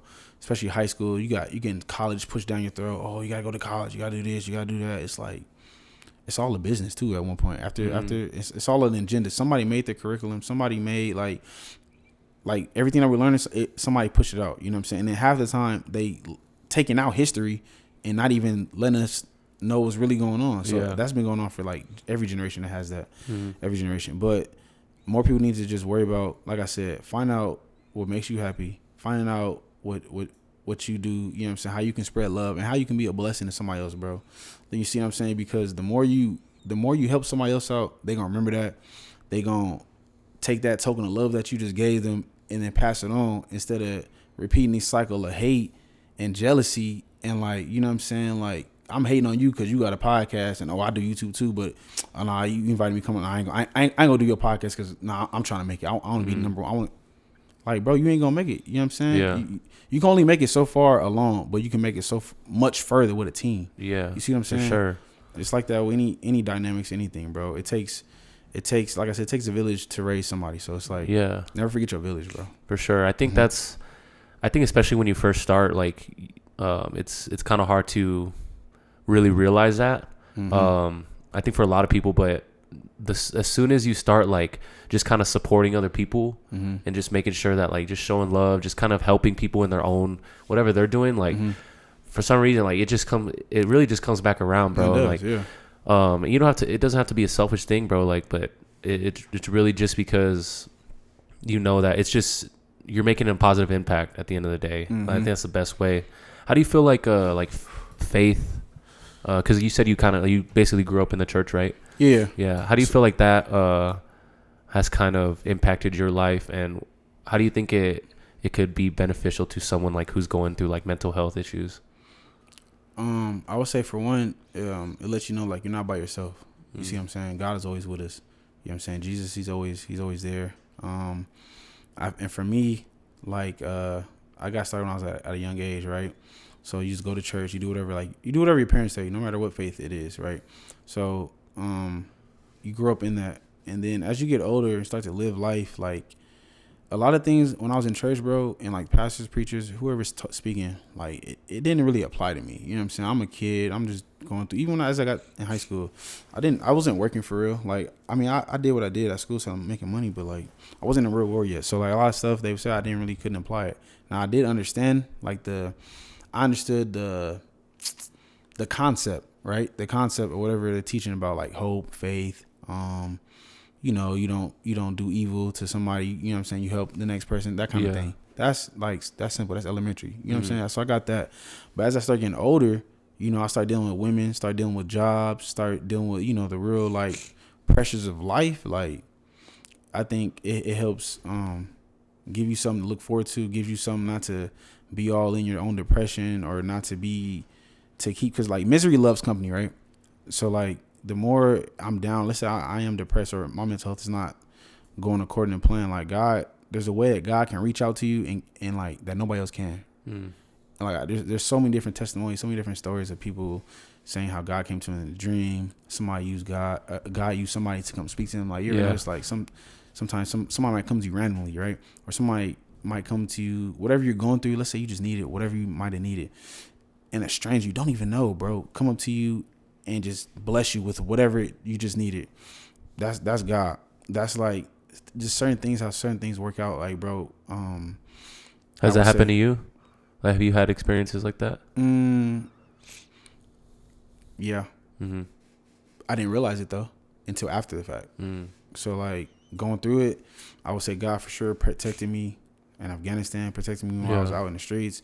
Like, bro, I've been in so many situations like where I should have like died for real. Like even me being born, I almost, you know what I'm saying? My mom told me I almost died. Like it was crazy. But like, yeah, bro, I remember witnessing, bro. I was at a function, bro. Like one time, it's like it's always like I was at the wrong place, wrong time. But somehow, some way, I ended up getting shielded for whatever was going on outside in the world. Type, you see what I'm saying? So that's how I know God, like His grace and mercy, like He just always kept some type of ram in the bush for me. You see what I'm saying? So I remember I was at a party at this club one time with some of my teammates back in Alabama, like, and people end up getting a shooting. So everything's cool. I go to the bathroom. I'm using the bathroom. I'm about to come out. Somebody start shooting, and somebody got shot. And like I'm going out, but just so happened, right where they was shooting at, it was like a security guard right there. Like, I don't know where he came from. He came out of nowhere and just told me like, hey, bro, stay in. Don't come out, blah, blah, blah, whatever. Now, mind you, somebody be like, oh, he's just doing his job. He's doing this. But, like, where did he come from? I hadn't seen that dude all night. Yeah. All night. You know what I'm saying? I ain't see him when I walked in. He ain't pat me down. I don't know where bro came from. I just know when it's time for me to come out the bathroom, wherever, and they was shooting, like, literally, bro. The bathroom right here, dude right there shooting whatever's going on. He was security guard. He come out of nowhere and, like, just tells me, you know what I'm saying, that. And other aspects, like, just that, being in the car with people just drunk, like, you know what I'm saying? Just out there just doing stuff. You feel me? And somehow, some way, I always came out. I was good. Yeah. I was good. And then certain things, like, things that are naturally unexplainable, but supernaturally happening. Yeah. It's God. For sure. You know what I'm saying? It's God. Like, there's no other. I guess it's all about what you believe in too. It's faith. Like, at the end of the day, whatever your faith is simply that, faith. You know what I'm saying? Things, you know what I'm saying? You got to believe in something that's, you can't describe it. It's not something that's black and white that you can put on pen and paper. You see what I'm saying? But it's something that you can feel. It's something that you can sense. You see what I'm saying? And it's something like that you see too. So it just depends on how tapped in you are and whatever your faith is, you know, how much you pray, you know what I'm saying? And discipline yourself too. But faith is just something, it's just believing, bro. Yeah. All you gotta do it, and wait, for everybody that's like, I don't know what you believe in, but for people that's believers out there that believe in, you know, Christians that believe in Christ, in the Bible it just says you gotta have, you know, faith of a mustard seed. See what I'm saying? That's all you need. People think you gotta I gotta be a Bible thumper. I gotta be perfect. I gotta can't do this. And like, bro, you know how much, first of all, God didn't come back. He didn't come back to like save people like that. He's not asking for people to be perfect. Nobody's perfect. None of us are perfect. But in our imperfections, that's what makes us like uniquely like who we are. Mm-hmm. You see what I'm saying? So as long as you know that for real, bro, and you show love, you're not out here, and people think you're not doing like negative things. You support and have a relationship with God. That's really what it's mainly about, a relationship, bro. You got people that's in church up there preaching, telling you how to live right, and they going back messing with all the women in the church, sleeping, fornicating, doing drugs, out here killing people, like getting people murked, like, but they hold a high position in the church. They doing this, you know what I'm saying? So it's like people get too caught up in the cinematics of things, you know what I'm saying? All the politicking that happen, and it's politics and everything, church, sports, you see what I'm saying? The work, like. But what you got to realize is, and what God is worried about, bro, is what are you doing in your daily walk? Because when you die and you go up to hear the judgment, you're going to be by yourself. Mm-hmm. You ain't going to have the pastor, your mama, your sister. No, you came in this world alone. You're going to go out alone as far as that. So it's like, if more people just work on self, bro, I can't like preach that enough, but work on self, I think we'd be better as a people. Yeah. You see what I'm saying? For sure. Mm-hmm. I think we're very focused on like what other people are doing. Yeah, bro. Most of the time. Too worried about the other grass, bro. It's not always greener on the other side, bro. Yeah. And then too, you don't know what somebody had to do to keep that grass green like that. Mm-hmm. You don't know how much they have to put into it, how much water they have to do, how much soil and dirt they have to go through, how many weeds they have to pluck out the grass. You know what I'm saying? Like, it's a lot to go into that to make it look like that. And a lot of people, especially this generation, bro, lazy. You know what I'm saying? Don't want to put no work in. Don't want to put no footwork, no groundwork, you know what I'm saying? Get some elbow grease in there and do it. You know what I'm saying? People don't want to do that no more. And that's the thing that lacks in this microwave generation that we live in, bro. Everything is instant. You scam, you do this, you rich instantly. Back in the day, bro, you have to grind. Bro, you get all this money at a young age, bro, you don't even know what to do with it. Mm-hmm. You start doing stupid stuff, blowing it on hoes, going out drinking, blowing your, like, nobody's teaching you to invest. That's why you always have some type of guidance. You got to have like an OG or have a mentor. You did a talk show in front of people. No, that's what you said. Yeah, so that was my first time in that. When I did that was in front of a live audience. Yeah. So I was a little nervous when I did that too. Uh-huh. And over there, like in Phoenix, Arizona, like, you can drink, smoking is legal. Yeah. So I was a little messed up. Yeah. I'm not gonna lie, but it was cool. I'm gonna put a little. Oh, bet. Go ahead. What did y'all talk about on that show? Oh, on that show, bro, I ain't gonna lie, it was a little like. Was it very wholesome or was it like? Nah. Oh, it got crazy. It got a little like wild or what? Not even wild. It just like, you feel me? Like it was two women. Yeah. And it was 2 men. It was like a panel. We was on a panel. So like, I ain't gonna lie, when you have women in there, bro, they get real, like, you know what I'm saying? But it was cool. It was more like it was talking about like relationships, like a lot of kind of current topics too, like talking about some colorism, some type of stuff. It was more kind of like, I want to say like more kind of like focus on like race like Okay, race, yeah. like the kind of things that go on. Cause it was like a lot of black and brown people in there. Yeah. It wasn't nothing but black and Mexicans in Uh-huh. there. I swear, like all Spanish people. It was like I think I seen like 2 white girls that night. That was in the audience. Yeah. Not a lot, but I mean it was still cool. It was like a space for us to like speak. You know what I'm saying? So I thought it was cool. They talked about like a lot of different things that's in the culture that we like talk about like on the side, like Yeah. the whole light skin, dark skin thing, the whole like pretty privilege thing. That was a thing. It was more like can a man date a boss? Can a man handle like a woman making more than him, or can women do this? Like, you know what I'm saying? It's more like, well, more like that. Actually, I had some. So the last dude I had on, Alex Majestic, he was saying how a woman who's like very career driven can't be in her feminine. And I didn't necessarily kind of agree with that, and I just wanted to get like what you thought about that. Like, have you heard that before? Like, where a girl like. If a woman's too focused on her career, yeah, like just she can't be in her. Yeah, feminine. like she's very like she just has more masculine like just tendencies. Like she's more like, yeah, more like just not in her feminine. I guess. Does that make okay. Yeah, no, I understand. I understand the question.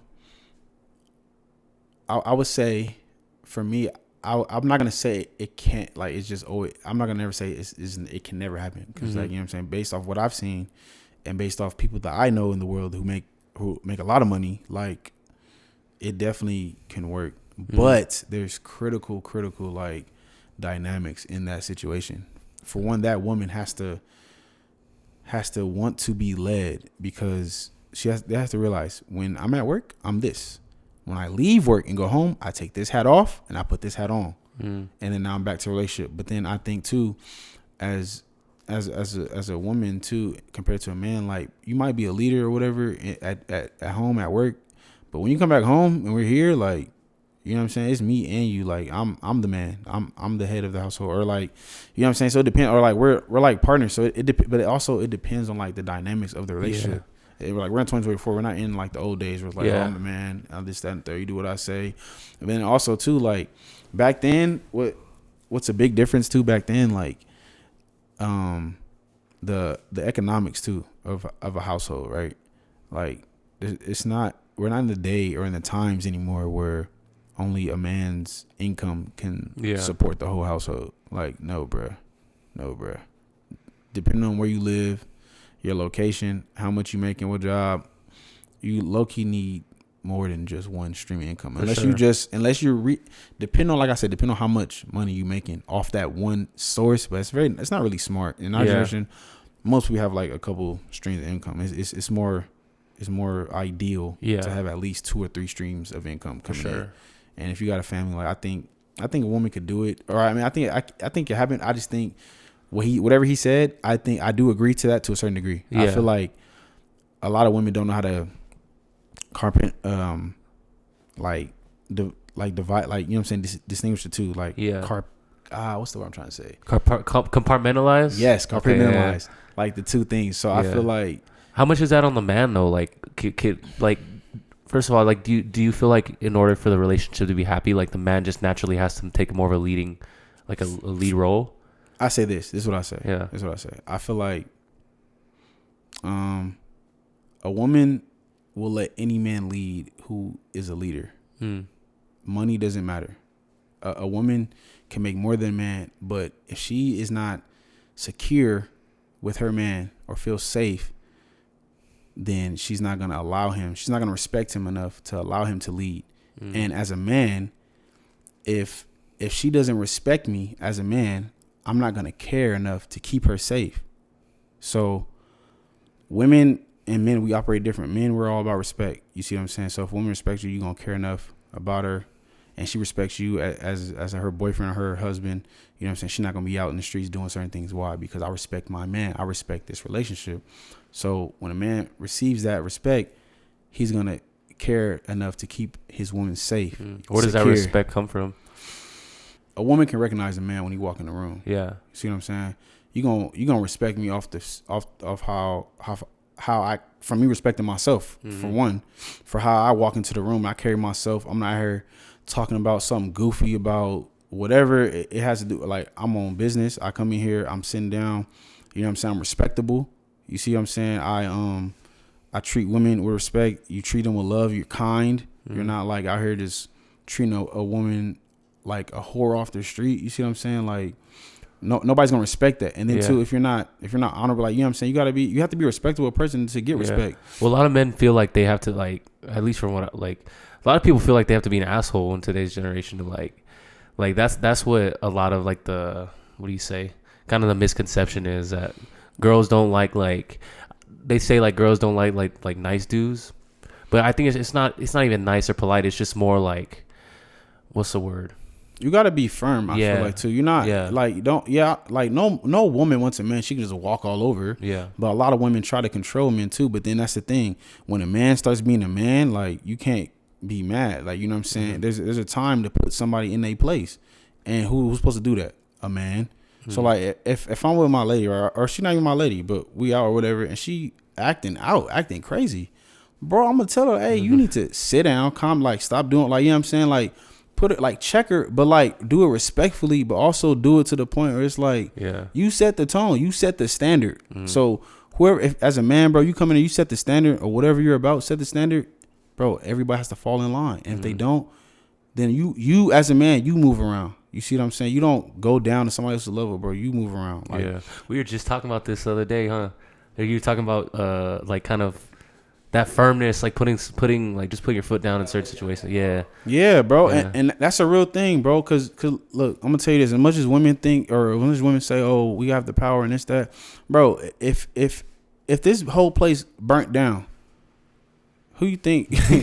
Like, your girl she gonna go try to save her, or she gonna run, or she gonna try to look to her man to come, you know what I'm saying, come save her, come do this. Like, you, like I said, like, a woman has to feel like safe, secure. She has to feel like, okay, I know if something go down, he got my back, regardless how big he is, how strong or how skinny. That don't even matter, bro. It's a feeling of like security, bro.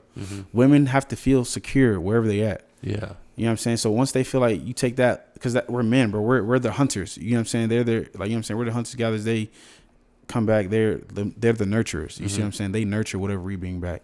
So it's like, whenever, like, even with friends, bro, like, so me personally with women, and I think a lot of times why women respect me so much is because how I treat them, for one. And then two, also, like, they notice, like, you might do stuff, but like, you have to stand for something or you'll go for anything.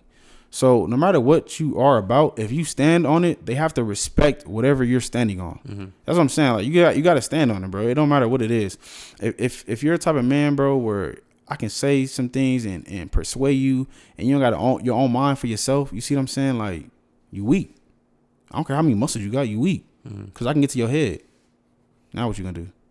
So I think that's where respect comes from. Respect comes from within, like, you know what I'm saying? Me respecting myself, and a woman respecting whatever I got going on, because she knows I'm not gonna tolerate no nonsense, nothing, like, whatever it goes against what the grain of what I'm doing. So I think that's where it comes from. Yeah. For sure. Even as a woman, bro, if you seen a girl or a woman and she's out loose in the streets, you feel me, or she comes in acting crazy, not really acting like a lady, you know what I'm saying? How you gonna treat her?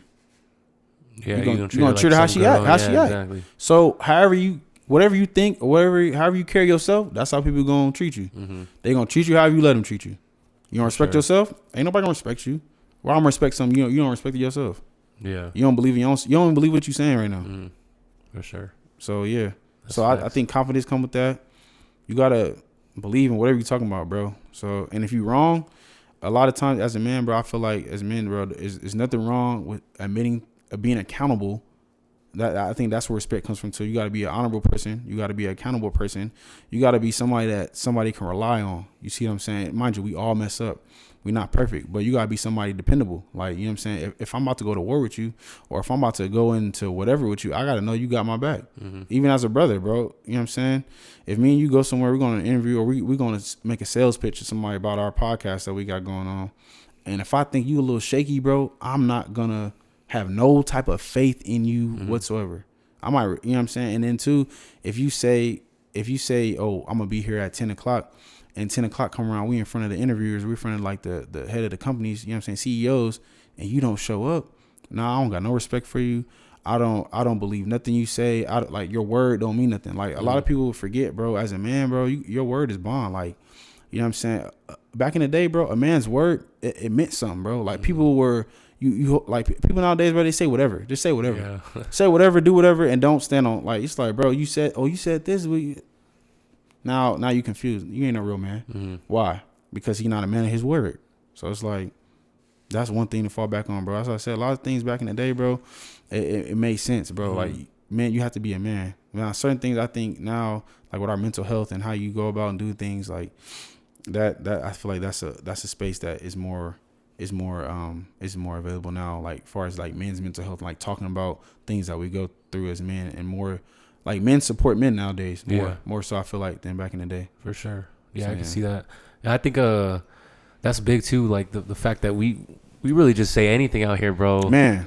And it's crazy. like people don't really, like, you don't keep your promises at all. Mm-hmm.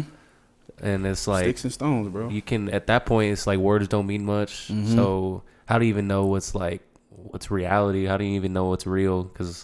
And then a lot of us don't keep our word to ourselves. Like, we say we're going to do something, and it's just like, it's not. No action behind it. Yeah, exactly. Yeah.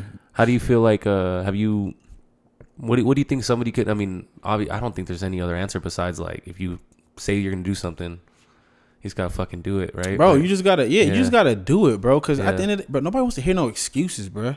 Nobody wants to hear them, bro. And that's why, like, I really, like, and too, bro, there's so much power in the tongue, bro. Like, people don't, like, think about it. Out of all things, bro, you got 2 ears, 2 eyes, 2 nostrils on your nose. You know what I'm saying? You got 1 mouth, bro. Mm-hmm. You got one. That means it, manifestation, all that kind of, that means something, bro. So whatever you speak, if you speak life, bro, or you speak, whatever you speak into existence, it's gonna happen. Whatever you say is going, that's what you're gonna attract. And that's what a lot of times too, women, people, it don't matter, man or woman. If you say all men are dogs, all men are cheaters, you're gonna meet every last one of them. You know why? You just put that in the atmosphere. If you say, if you call your kid stupid, if you call your kid whatever, you know what I'm saying? Oh, you dumb little this, that, and third. Oh, you get on my nerves. I hate you. I did. What are you putting into this child right now, bro? All this negativity, all this, speak life into people, speak love unto people, bro. Like, if you speak that, if you do that, you know what I'm saying? It comes back around full circle. I promise you, bro. I've done that. And at the same time, it comes back around. But at the same time, bro, we don't, this is reality, bro. There's good and bad. So, like, you're going to get hit a couple times. You might get cut up. You might get stabbed. But, like, you're going to be all right, though. You know what I'm saying? You're going to live to fight another day type. Sure. You know what I'm saying? So, if more people start focusing on that time, you know what I'm saying? You're going to, things will start moving in your life. Sure. Because if you just down all the time, and then, too, what you listen, like, what are you putting into your soul? What are you feeding into your, like, you know what I'm saying, into your brain, your in your subconscious, right? Whatever you listen to, if you're talking about killing, drugs, and doing whatever, that's all you're gonna be amped up, just hyped all the time. You walking around just all hella aggressive, listening to YoungBoy all day. And I can say that because, like, I used to listen to him too. Like, at a certain time when I was in, I just realized myself, like, why am I always so amped up? I just want to fight, just angry. I talking about I got ops, nigga. I ain't got no ops. What the heck, bro? Ain't nobody chasing me, bro. Like, what? I ain't do. You know what I'm saying? Yeah, bro.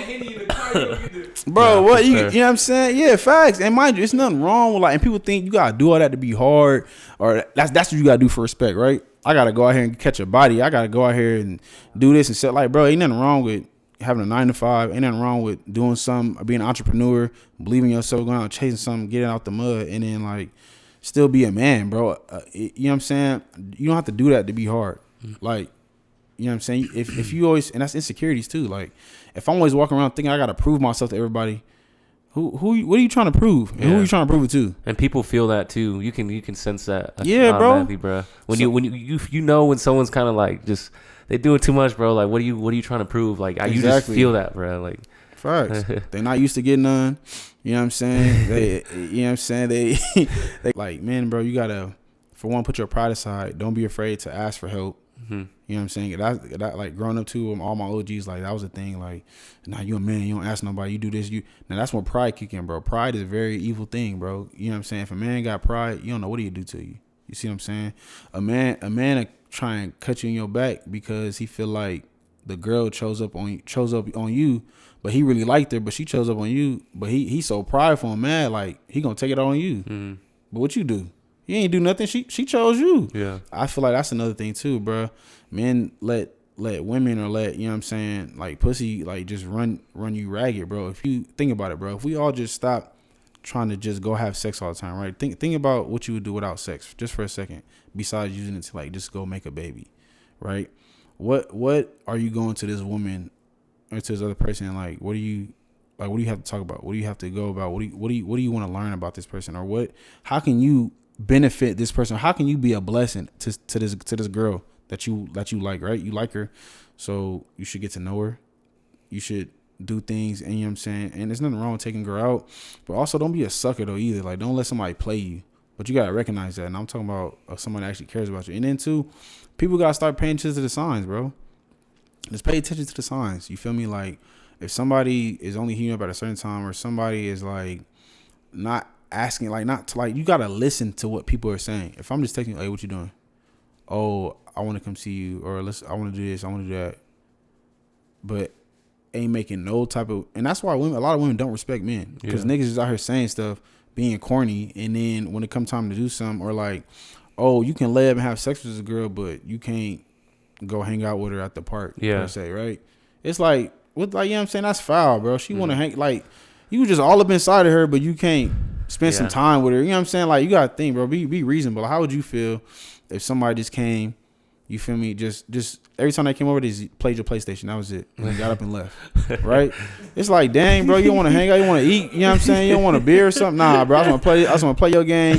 And after this, bro, I'm done. I'm gone. I played 2K4 and I'm out of here, man. Like, dang. But I thought you was my homie. I thought we was people. Like, nah, bro. I just want your PlayStation. Yeah. So think about it, bro. All you doing is playing PlayStation with this girl. That's how she feels. She feeling play. So like, then that's why women now, oh yeah, bet. All right, so that's what you want. You getting at this? Well, I'm gonna get this. Says you won't give me no time, or I'm gonna get your money, or I'm finna cause you. I'm finna be toxic. Like, or I'm finna have me some fun. Cause why, nigga? You not, like, you know what I'm saying? So that's a big thing. I feel like with that, bro. Like, yeah, it's a vicious cycle right now, bro. Yeah, bro. And to stop the cycle, it's only one thing that's gonna stop it. Is love. That's it. That's it. Ain't nothing gonna conquer hate. The only thing greater than that is love. Yeah, that's it. But love is painful. I ain't gonna lie to you. It is, bro. You sound like you speak from experience. Hey, man. You know what I'm saying? I'm a lover at heart, but like I told you, bro, being vulnerable all the time, putting yourself out there, bro, you gonna get cut, bro. I'm telling you, I've been cut a lot of times, but it's like, you learn so much, bro. I'm not gonna lie to you. You learn so much about yourself, and then to take time with yourself, bro. I take my own self out. I do a lot of stuff by myself.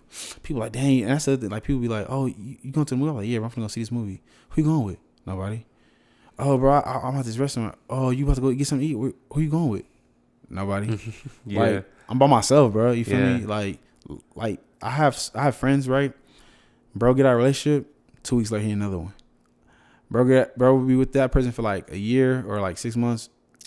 A month go by, bro, another relationship. I'm like, nigga. Yeah. How many, like, you feel me? Like, what are you doing? Chill. Like, just have fun a little bit. Just go out there, maybe date a little bit. Go on a couple dates, you know what I'm saying? Just hang out with some women. Just see what you like. Like, you know what I'm saying? But then too, you gotta think, like, what are you running from, bro? If you always like, I need validation from somebody else, like from another person all the time, bro, you lose yourself. You don't even know who you are as a person. You don't know what you like. You don't know what habits or traits you might have. Cause maybe, you know what I'm saying, that girl wasn't the problem. It really was you. Did you learn the lesson that you just went through with this person? You see what I'm saying? No, you didn't, because now you just hop into something else because why? You're sad, you're lonely, you're depressed. Like, that's why I say you gotta walk in purpose, bro. If you do something that's purposeful, that means something to you, and you feel like you're making a difference out here in the world, then you're gonna be filled with more fulfillment and joy as you're going through life. You see what I'm saying? Like, you can't go around and not, like, you're just a zombie out here walking around, just a zombie. You don't know what you're doing. You're just out here just doing stuff. Yeah, you're out here doing stuff and then doing stuff so much to the point where next thing you know, you're dead. Now what? For sure, you're gone. Some young people be doing stuff out here playing with guns, think it's funny, getting shot, doing drugs, just ODing, bro. I had a homegirl OD, like, you know what I'm saying? Or sometimes people are so hurt, they don't have any other outlet. That's why I'm just like, bro, you never know how you can impact somebody's life, bro. You never know what a young man, a young woman is going through, and you out here being a dickhead, and then they go back and kill themselves. All because you called them whatever you just said. I don't know, you stupid, fat, ugly whore. Like, and now that was just the icing on the cake, and now they gone. Or they come back, blow you up, and everybody else in the building. Like, you gotta, like, people gotta start taking things for real. We all live in life. This is not a video game. This is not Call of Duty. This is not a reality show. This is not, you feel me, Atlanta's Housewives. Like, no, bro, this is a real world. And you have to start learning about yourself and start trying to figure out what you can do in the world to make a difference. When you die, what are people going to say about you? If people start thinking more like that, start thinking like, how can I impact? Even, and you know, I gotta be nothing big. People think you gotta do everything on such a big scale. No, bro, start out small. Just start out in your community. Start out in your own neighborhood, on your block. You know what I'm saying? Like, just have, like, bro, when I was growing up, bro, we used to have block parties back in the West. Like, that was like a big thing. You know what I'm saying? Like, it was cool. Just you and your neighbors go do something. Go meet your neighbor, bro. Go knock on the door, ask for some sugar or something. I don't know. Be like, we having a barbecue. Y'all want a plate or something? Like, you feel me? That's how you get to know people. Do things with people, bro. People got, like, ever since COVID, bro, people forgot how to be people. We're all just out here like walking drones or robots and stuff, bro. We're so involved in our phones. And I'd say it's nothing wrong being on your phone, but bro, have a balance. You know what I'm saying? Have a balance of this, a balance of work, balance of personal time, balance of family time, and then a balance for yourself. Create time in like little pockets and space for yourself too, because as people too, you need time to self-reflect. You see what I'm saying? Go over what I did wrong this year or this month. How can I be better? What improvements can I make to, you know, be a better person, maybe be a better dad, be a better brother, nephew, sister, wife, girlfriend, or boyfriend. And then too, the people that you surround yourself with is typically how you're going to end up being, or typically where you're going to end up. In life, bro, you should have how you should judge your friends, bro. You should have somebody who's ahead of you, so that way it can lead you to whatever it is you want to do, right? Have somebody that's already in your field doing it. Like I said, a mentor. Have somebody that can help you navigate to you that way. Then take a step down. Have somebody that's just like you, trying to make it and do something, and y'all network and help each other, right? And then also have somebody who's below you and you reach back and you help them out. That right there will keep you like pretty grounded. And then too, at the same time, don't forget like who your supporters are. You see what I'm saying? So that way you keep it like a good square, a good like little balance of, okay, I got somebody ahead of me. Okay, cool. I got somebody that's right next to me that's running the race with me. And then I got somebody who's watching the race that's stretching, getting ready to run their race. So I'm going to help them get some tips while I'm running and figuring stuff out. And then you got some people who can't run, they just are just subs. They're just people that just can sit there and support. Right? So then you do it for them because they can't do it. Yeah. You see what I'm saying? So yeah. That seems like where a lot of fulfillment can be found, bro. Just that square, bro, that you said. Especially passing shit down, like, to people. Yeah. Yeah, people forget that, bro. Yeah. If you go back in history, bro, with tribes, or Indian people like, you know what I'm saying? People, like, they pass. In order for us to grow, you got to pass down and tell them your mistakes that you made in your race, bro. They need to know, so that way, when it's time for me to run my race, I know, okay, the previous generation, they did this and that didn't work. And the previous, okay, don't do that. We know not to do this. So find new errors to make. Yeah. You know what I'm saying? Don't make the same ones. For sure. And then that helps you elevate. You know what I'm saying? And then too, a lot of times people hold on to people that are so cancerous to them. You know what I'm saying? Like, as you grow, as you elevate, bro, you got to learn how to separate. In your 20s, bro, you're going to lose a lot of people in life. Either good or bad, like, you're gonna lose them. You can't hold on to everybody, bro. You can't take everybody with you. I ain't gonna lie to you. Like, as much as we try, or people call you fake and this, that, at the end of the day, bro, you gotta take care of who's take care of you, take care of somebody who, whatever you love, protect it, and then you gotta just keep your head up and keep moving, bro.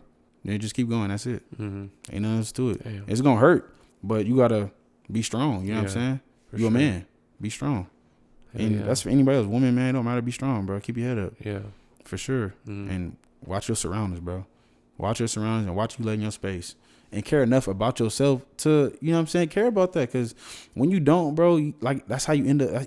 Like, you ever know somebody, bro, and it's like, no matter what time of the year, no matter what month it is, no matter what season, it's like, they always is down bad. Like, nigga always need a dub. Nigga always need somewhere to stay. Nigga, like, you just bad all year round, folks. Like, how that, you know what I'm saying? It's not seasonal. It's like every bro. It's you ain't just going through something, bro. You choosing to be like this. You see what I'm saying? Like, so Yeah. That's if I can tell anybody anything, yeah, bro, do that for sure. Hell yeah. Keep your surroundings. Yeah. What is something that you feel like you could, especially going to the new year, Happy New Year, everybody. Mm-hmm. What do you feel like you can improve on the most? Man, this is a good one. Like just one thing or like what all? Whatever's been on your mind. Okay. Yeah. Okay. I would say, I don't know. I started getting it towards the end of the year. I guess once I got out the army, I feel like I could really, be more consistent and like persistent stuff. When I started applying that, I started growing so like fast, bro, and so like everything just started happening naturally. You know what I'm saying? Like just putting in the work myself, and also like doing stuff like for example for me with content, like right, putting out videos at least like every day or every other day, like because I'll drop a video, I start getting like hella views, start like getting all comfortable, lackadaisical. Stop dropping, views start going down, or like whatever I'm doing, working out, trying to lose weight, getting better at basketball, like you know what I'm saying, whatever it is, whatever my goals are, stick with the goal. So that'll be one. Just keep going. Two, I would say a big thing I'm gonna try this year, as far as being consistent and persistent. I would say really like, and you hear a lot of people say it's a cliche, but really enjoy the process, bro. Like really just take time to live in the moment, like capture the moment, bro. Like, and I feel like I've always lived like this. That's who I am as a person. Like I said, I chase opportunity. Like when I see opportunity, I just jump at it. Like never like lose that, and then never like forget who you are. Right. So I think when I was in the army, I kind of lost myself like last year or somewhat. And like I went through had a lot of deaths in the family, had a lot of people just going through a lot of different things, bro. Found myself just sitting there, just sad at one point. Being and I'm speaking to people that's in the military, they understand what I'm talking about. Like you have your leaders, you feel like you're like your family away from home, like how they train you in the army and stuff. Like that's supposed to be your family and stuff. It's not your family, bro. They don't really treat you like that. You know what I'm saying? You gotta find a good people to be with and never change who I am because of my surroundings. That's one thing I'm gonna do. Like, cause I would tell myself like, dang, I'm hurt showing love to people. I'm getting done bad. Like I'm being loyal. I'm being a solid nigga, right? It don't matter, bro. But I have to learn like I can't fix whatever your issue is, right? However you come at me or whatever you did to me, it wasn't my fault. It's just you're going through something, right? So also have to learn like people are in pain, like, you know what I'm saying? Hurt people. So like really just watch my surroundings, bro, and just really really pay attention to what's really important in life, bro. Like what's really important, you know what I'm saying? If it's not gonna keep, it's not life or death, like you can't take it to the grave, which like what's really important and what do I want to be remembered as when I leave this earth, bro. So that's one thing I think my goals are this year, like what do I want to be and what is my purpose, and figuring that out and going about that. I think everybody should. That's one of the most important questions. I think. What do I want to be remembered for at the end of the day? Because what? How can you inspire somebody? Yeah, bro? You know what I'm saying? Like I don't know. So I tried it out last year, right? I asked some of my friends that really know me. I asked them like, have I ever inspired you before, bro? Or have I ever, like, you know what I'm saying? When you look at me, like, have I ever inspired you to do anything? That was just the question. Have I ever inspired you? Like, just try it out with your bros, see what they say. Like, you'd be surprised what they say back. Yeah. People told me I have, because one time one of my friends, he played football, right? Nigga cold, bro. He should be in the league, no cap. But like, he was going through a tough time, right? And kind of like went to quit or do whatever. And I was just talking to him. I was like, nah, bro, don't quit. Like, just, you know what I'm saying? Keep going to practice, bro. Like, do your workouts, bro. Like, you know what I'm saying? If you didn't get it at the first combine, bro, just do it again, bro. Don't give up because, you know what I'm saying, people hating on you, this, that, and third. So I feel like never, like I said, show, like, no matter what, bro, show love to your, like, people. And I'm trying to, like, show people that I care about their flowers while they still here. You know what I'm saying? That's like a big thing for me, bro. Everybody I see, bro, no matter who it is, I'm just gonna continue to show love, regardless of what I got going on in my life, bro. I realize, like, I gotta keep being me. I can't change up or let other people change me because what they did was foul or whatever. You know what I'm saying? And I turn into this wicked or evil person and go down a path that I'm not really even trying to be on for real. But because I got hurt or because I went through whatever I went through, I don't know how to, you know, navigate and take time, like, just for myself Ain't nothing wrong with being selfish with yourself, bro. Yeah. You know what I'm saying? Take care of it before you like explode or something. Yeah. For sure. Damn, bro, you got some jams, my guy. yeah, bro. My fault. Yeah, man. It's a lot, bro. It's life, bro. Man. It's a really good episode, bro. Yeah, and I'm sorry, bro. My like this timing was shit, bro. I wish I could like. It's good, bro. Like, I understand, Yeah. man. Like, I understand what you're going through, bro. It's Yeah. cool. I mean, I really appreciate Yeah. you for even doing this. Everything how you feeling, what you battling with. You know what I'm saying? Like that's commitment right there. You know what I'm saying? That's respectable right there. So like, I'm gonna just tell you, keep doing that. You feel me? You ever need somebody to talk to, you wanna, you know what I'm saying? Talk about content stuff. You know what I'm saying? You can collab, talk. You know what I'm saying? Chop it up, bro. Because I know.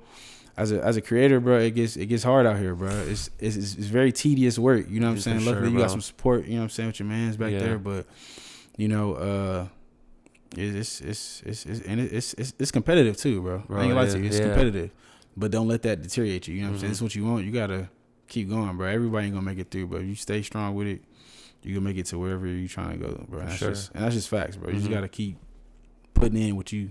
Whatever you and it's crazy to hear this because people like old people say this all the time. What you put in is what you get out, bro. What you put in is really what you get out. I swear, bro. I promise you. Like, I even noticed with myself, just being lazy, even with the gym, man, content, like with my work. If you buy in, bro, like if you take them same things, like you say you used to hoop, right? You play, yeah. So like, yeah, bro, you take them same principles. You feel me? And apply it to like your life.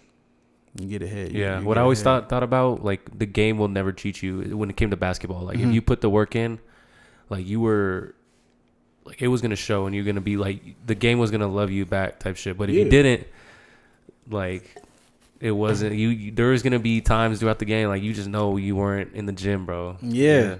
You get exposed out there. Nah, it's bad, especially nowadays, bro. A little kid do you bad, bro. Yeah. Like, it's sick, bro. I seen some 11-year-olds. I was like, dang, man, it's crazy.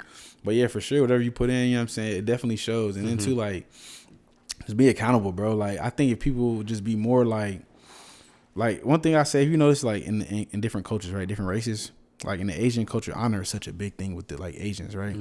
If you use that to your advantage, like with you, like if you do things that's honorable, try to be like an honorable person, but people are gonna like, you know what I'm saying? It's like people have to respect you, and if not, it's like, you know, like that person is really just for bad. Sure. Like nobody wants to be like them, right? He just hates his life. You see what I'm saying? So the more better you try to do, bro, I just know you do good gonna come back to you, and that's that's facts all day. Yeah, you know what I'm saying? Yeah, for sure. And we gotta get up with you in Cali too, bro. If you're still out there. Oh yeah, most definitely, bro. I ain't gonna lie. I've never been to San Fran, bro. How much longer are you gonna be out there, you think? So if right now I'm on vacation, so like when I go back to school starts back in February. If I end up going back or whatnot, I'll be out there until like, I think when we graduate, or school's over like in May. I think in May. So yeah, but even then, if I'm out there, I probably slide back down to SoCal. You definitely I'm not gonna say don't go yet. Definitely go to San Fran. Definitely vibe. And this is the Bay Area, period. And then definitely go down to SoCal. Like I said, I'm from San Diego. That's where I was born. That's where I'm from. Like San Diego is hands down the best city in California. Yeah, so I've heard some really good things. For sure. Bro, San Diego's nice, and it's the most expensive city in California now. For real? Yes, bro. It just passed San Francisco. Damn, it's like a lot of people move there, huh? To San Diego. Yeah, but San Diego too it's a military town, bro. Oh, so like it's the Navy's out there, but it's nice though. Like the beach, the weather, like bro, imagine waking up every day, perfect weather, like 70s, cool breeze and a little sunny. It don't get no higher than like 80. Damn, and that's a hot day. Yeah, 80 with a breeze. Like, what about right now, like during the winter? Oh, it's cold. Yeah, it's cold over there. Like, it's cold. Bro. It's cold right now, bro. It's because you by the water, bro.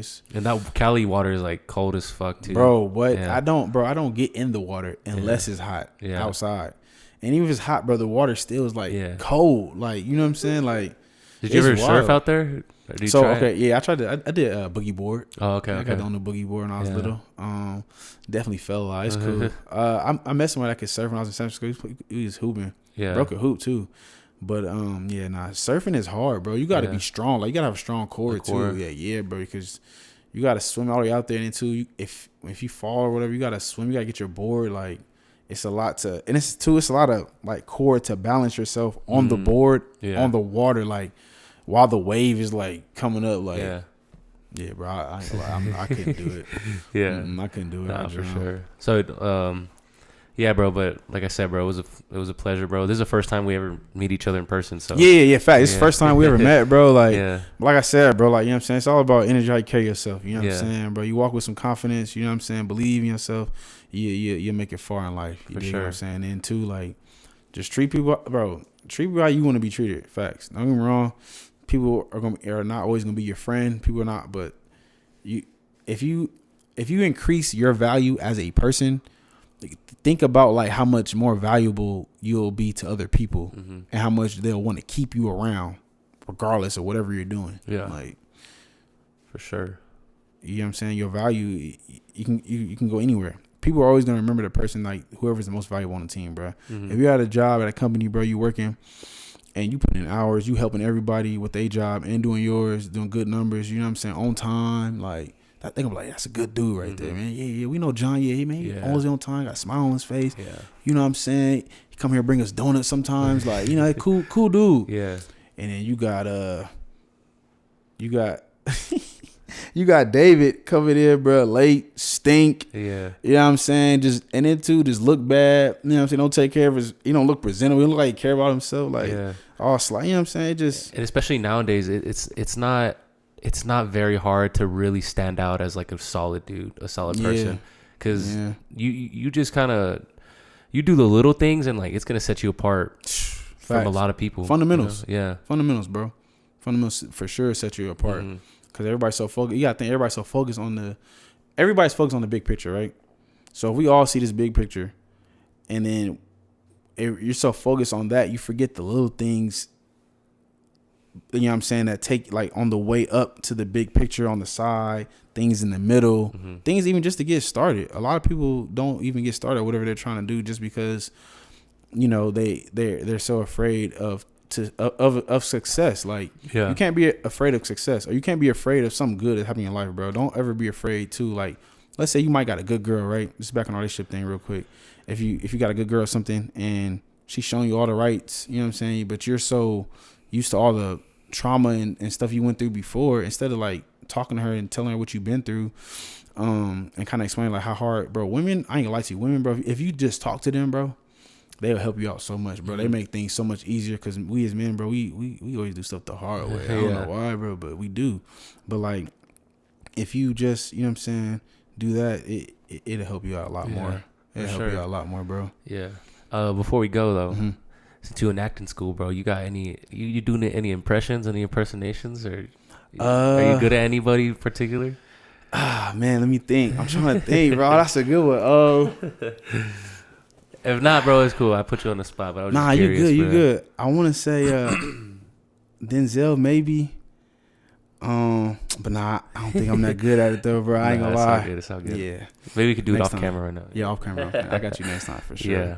But yeah, bro, whenever you're coming through El Paso, bro, we gotta definitely get you on again, and then I mean, we eventually, some of the goal is to do these on the road too, bro. We want to eventually travel and do some of these. So. Nah, fact. You definitely gotta come to the city. Come to Houston, or when I'm in Cali, pull up. Yeah, for sure, bro. I'm trying to do a low-key. I might do a public interview this weekend. Yeah. Before I leave, like, just to. Shit, we might, let us know, bro. We'll pull up with you. Yeah, pull up, man. Yeah, pull up, man. It'll be fun as hell. It'd be lit, bro. It'd be lit. I ain't gonna lie, it'd be fun, bro. It's a lot of fun, bro. And then I'm about to get back to too, is like doing skits. Like, a lot of people, they like my skits. Yeah. So that's something that he wants to get into. Oh, word? Bro. Yeah. He can low key act, bro. He needs the confidence, bro. He needs the. I never really done it like officially. Man, bro, we could do some videos, bro. Like, you could be in some of my videos, bro. We could do some on the like a TikTok or something. Word? He has. I mean, he writes down like he has ideas, bro. It's just we need to fucking do it. Yeah. Oh yeah. See, man. This is why I really wish, bro, you would have popped up. Like, when I seen you and I seen Eddie, I was like, who is this little nigga? You know, who this little Mexican dude? I was like, oh man, little bro. I said, oh, he getting right. I was like, man, I wish you would have been active when I was here. Like 2019 through 2022, bro. Cause like, no wrong. And I know some other like YouTubers out here, like my little bro Jay. That's another one. I can't remember his name right now, but it's like them two. I think one of them moved away. They're like young, like fresh out like high school type. Like he's like, one of them's like 19. Yeah. I think Jay, cause he hooped too. I think he's like 21.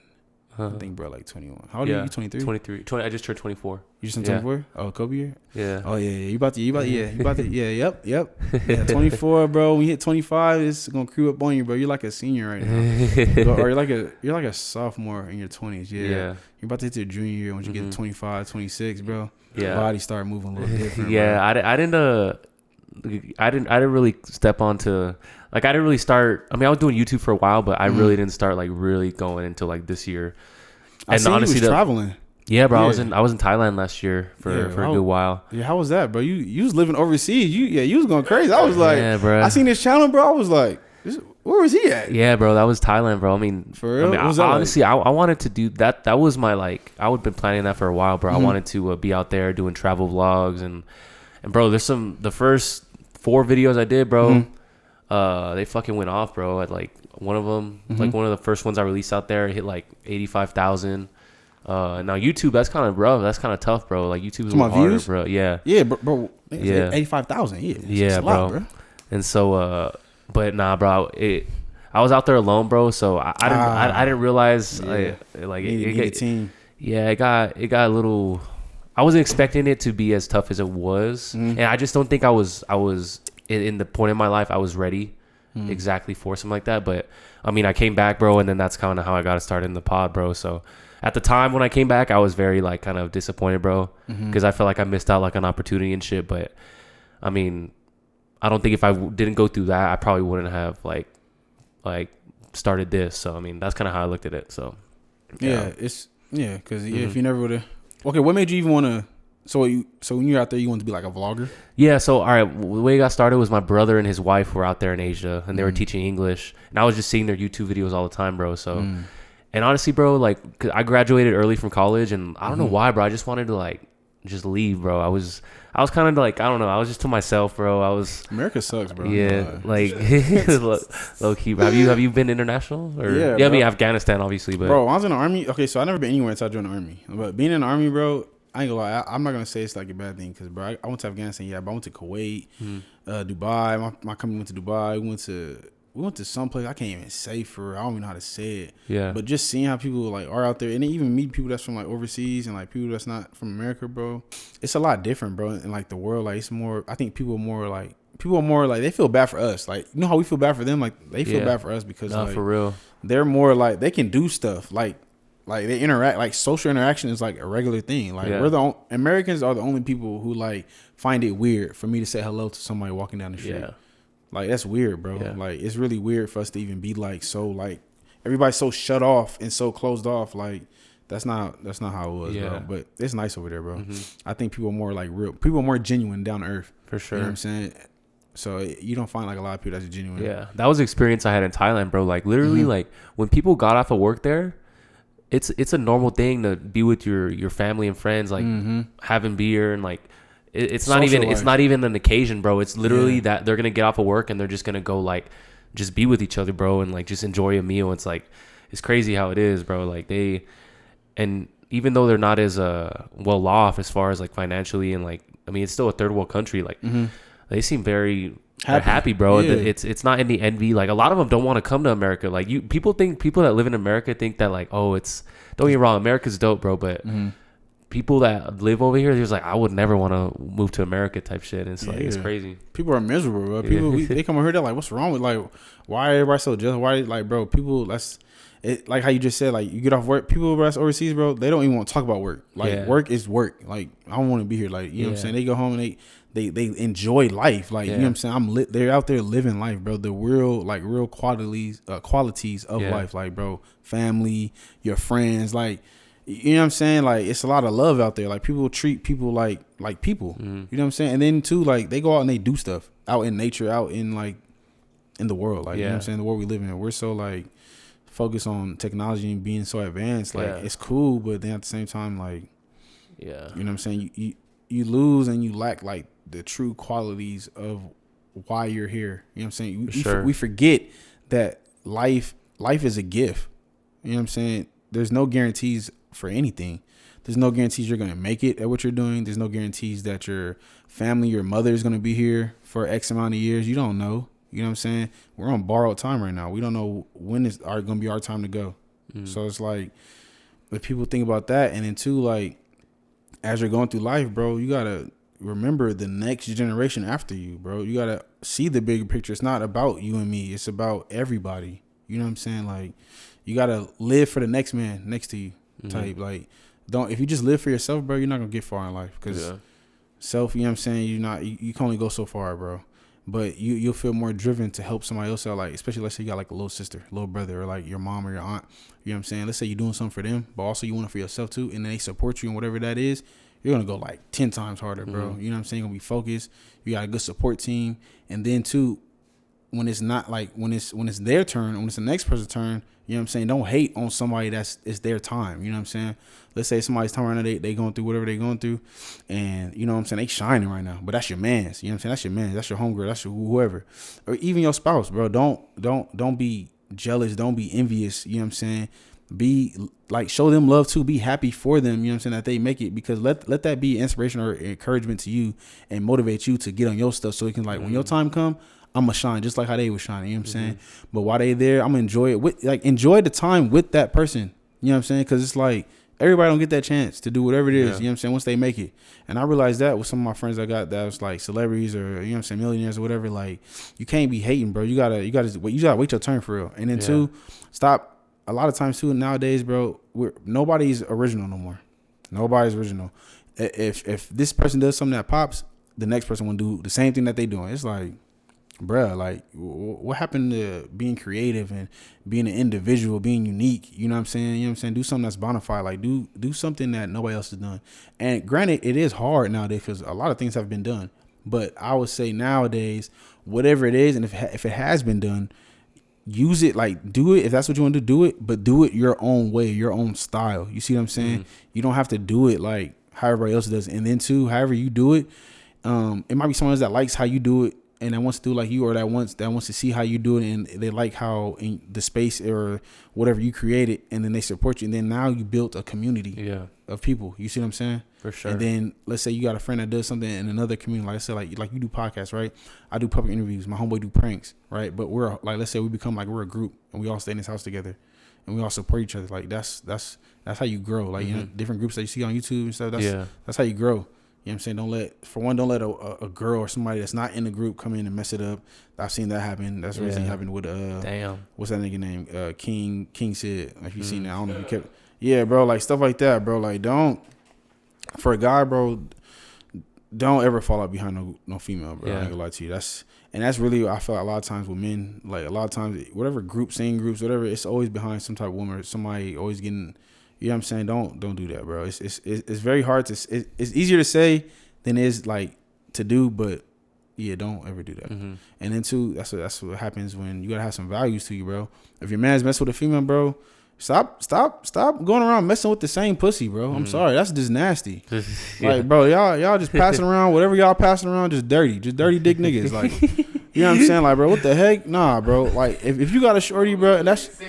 Yeah, bro, like, ain't nothing wrong if you know what I'm saying, if that's what y'all do, y'all running train, okay, cool, but bro, like, at the end of the day, bro, you gotta stand, like, I've never really gotten to with my homies about no females for real, because, like, I don't, if I'm talking to somebody, right, or if you're talking to somebody, I just leave them alone. Yeah. I treat them like a sis. That's sis, bro. Even if y'all break up, I just leave it alone, bro. Yeah. Just, especially if that's if you especially if we still friends or whatever, just leave it alone, bro.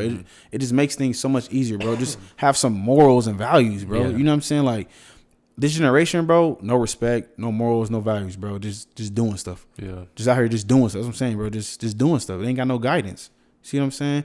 But then too, you gotta think, bro. As you get older and as you become the man that you're gonna become in this world, bro, you gotta think, like, you had, I don't know if you did, if you named it, but anyway, you had people that was above you, like OGs. Like, I had a lot of OGs that raised me, bro.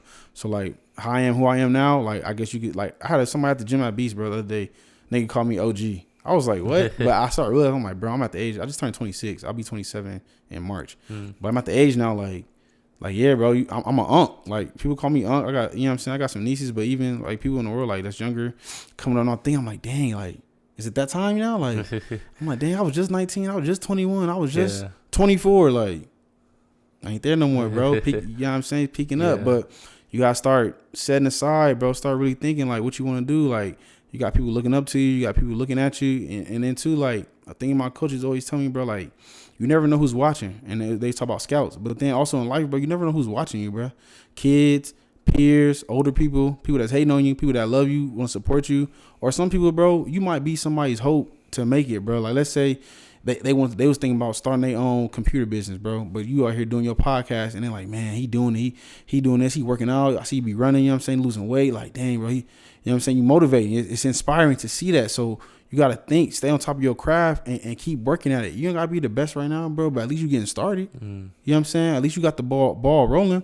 You going to get better as time, bro. Like people that's great that I realized I watch and see, bro, nobody was who they was when they started. They put they work in, they walked the milestones, they reached goals, and then they became the person who they were supposed to become. You see what I'm saying? And also don't discredit things that happen in your life. Those things needed to happen in order for you to become who you are right now. And then also you take those lessons and those things that happen to you in your family, in your friend's life, and you use those to your advantage to get ahead and pass it on to the next generation. So, yeah, that's it, man.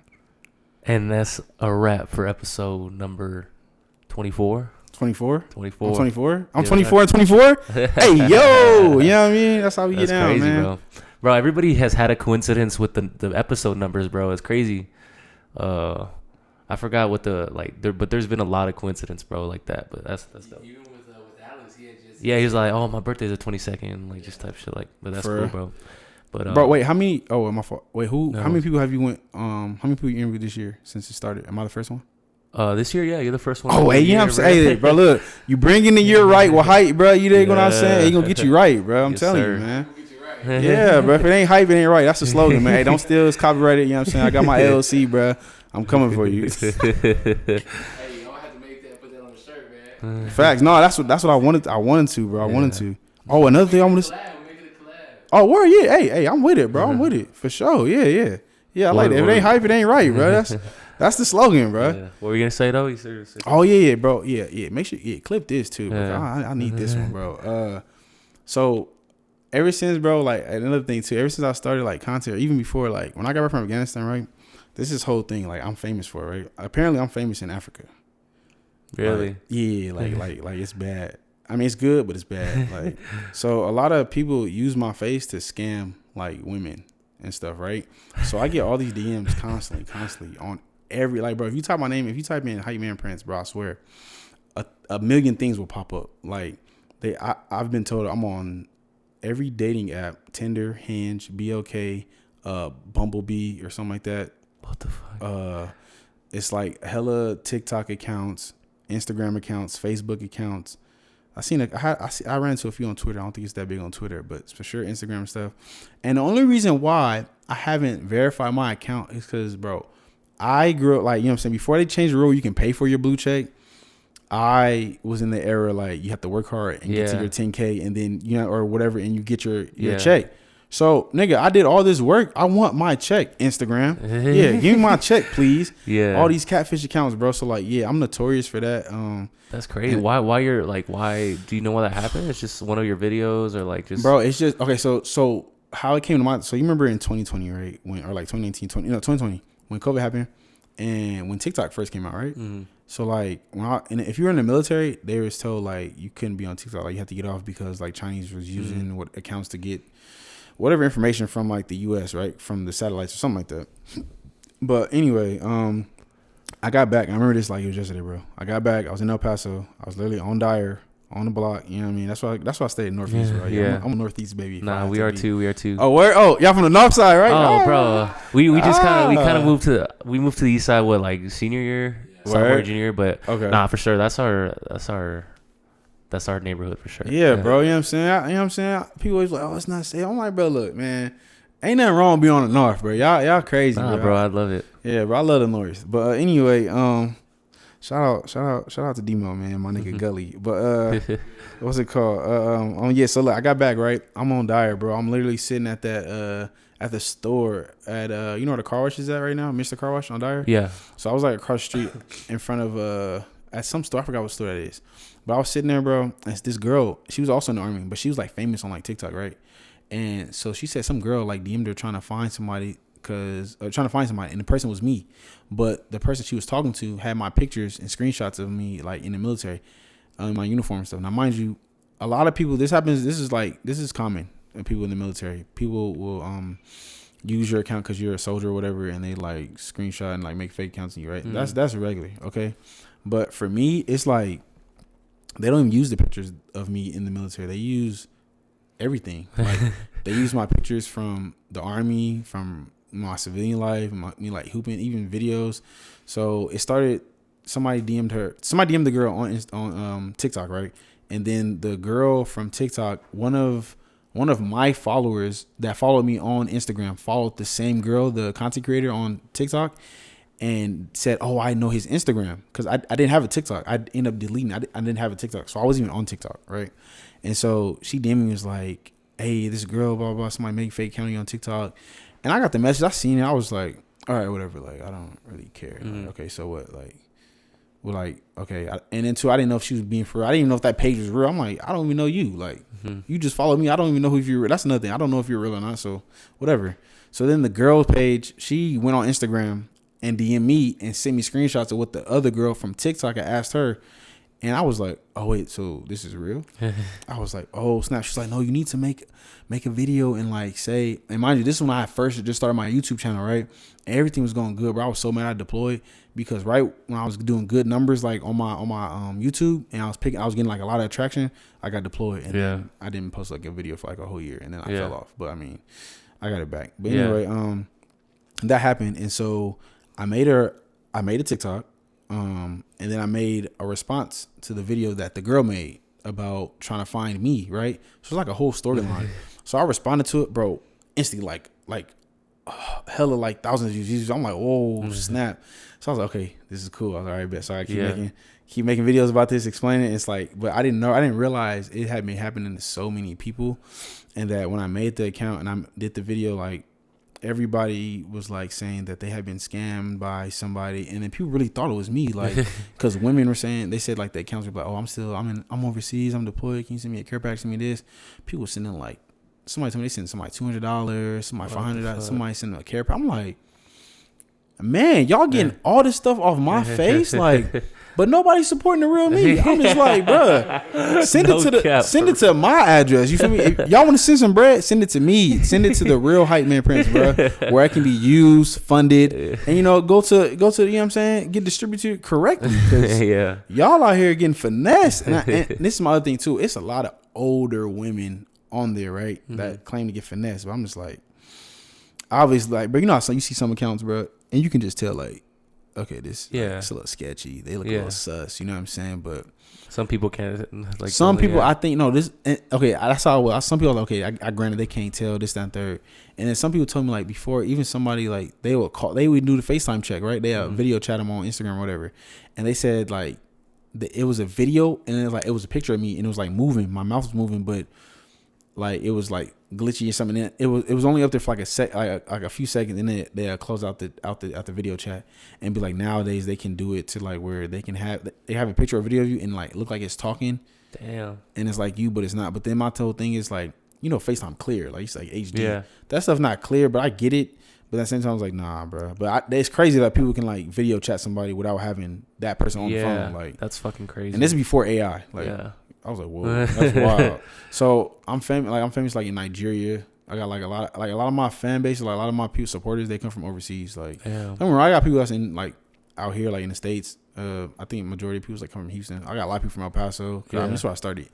And then people back in Cali. But then like I look at my analytics, a lot of people in United Kingdom. I didn't talk to a couple people like when I go live, I'll like let them come in the video like on live. It'd be from like London. Yeah, I do notice you go live like pretty often. Yeah, that's another good way to grow too. You gotta go live, show people, well, especially in my case, because people think everything's fake. Yeah. And so I do that. I talk to people, hear their stories, and that's another thing I'm gonna start doing. Like I collect the screenshots, and then I'm just gonna make a video. Like, but I ain't had the time to do it. I ain't gonna lie, bro. Like it's a lot of work. People don't understand, bro. You're a content creator, bro, out there, bro. Just keep going, bro. We know it's hard, bro. You're gonna have a long night to editing, trying to figure out what button to push to do what effect you want, bro. It's so irritating, bro. Makes me want to rip my laptop in half and break a wall, or, you know what I mean? Like put a hole through the wall. Like it's crazy, but it's cool to learn though, bro. As I was going and the more I kept learning, bro, it became like real cool and real fun. Like I enjoyed it. Mm-hmm. So yeah, sure. you definitely gotta love it though. You definitely gotta love what you're doing. 100%, bro. Because it's easy to like fall off, get distracted, and get real lackadaisical. You know what I'm saying?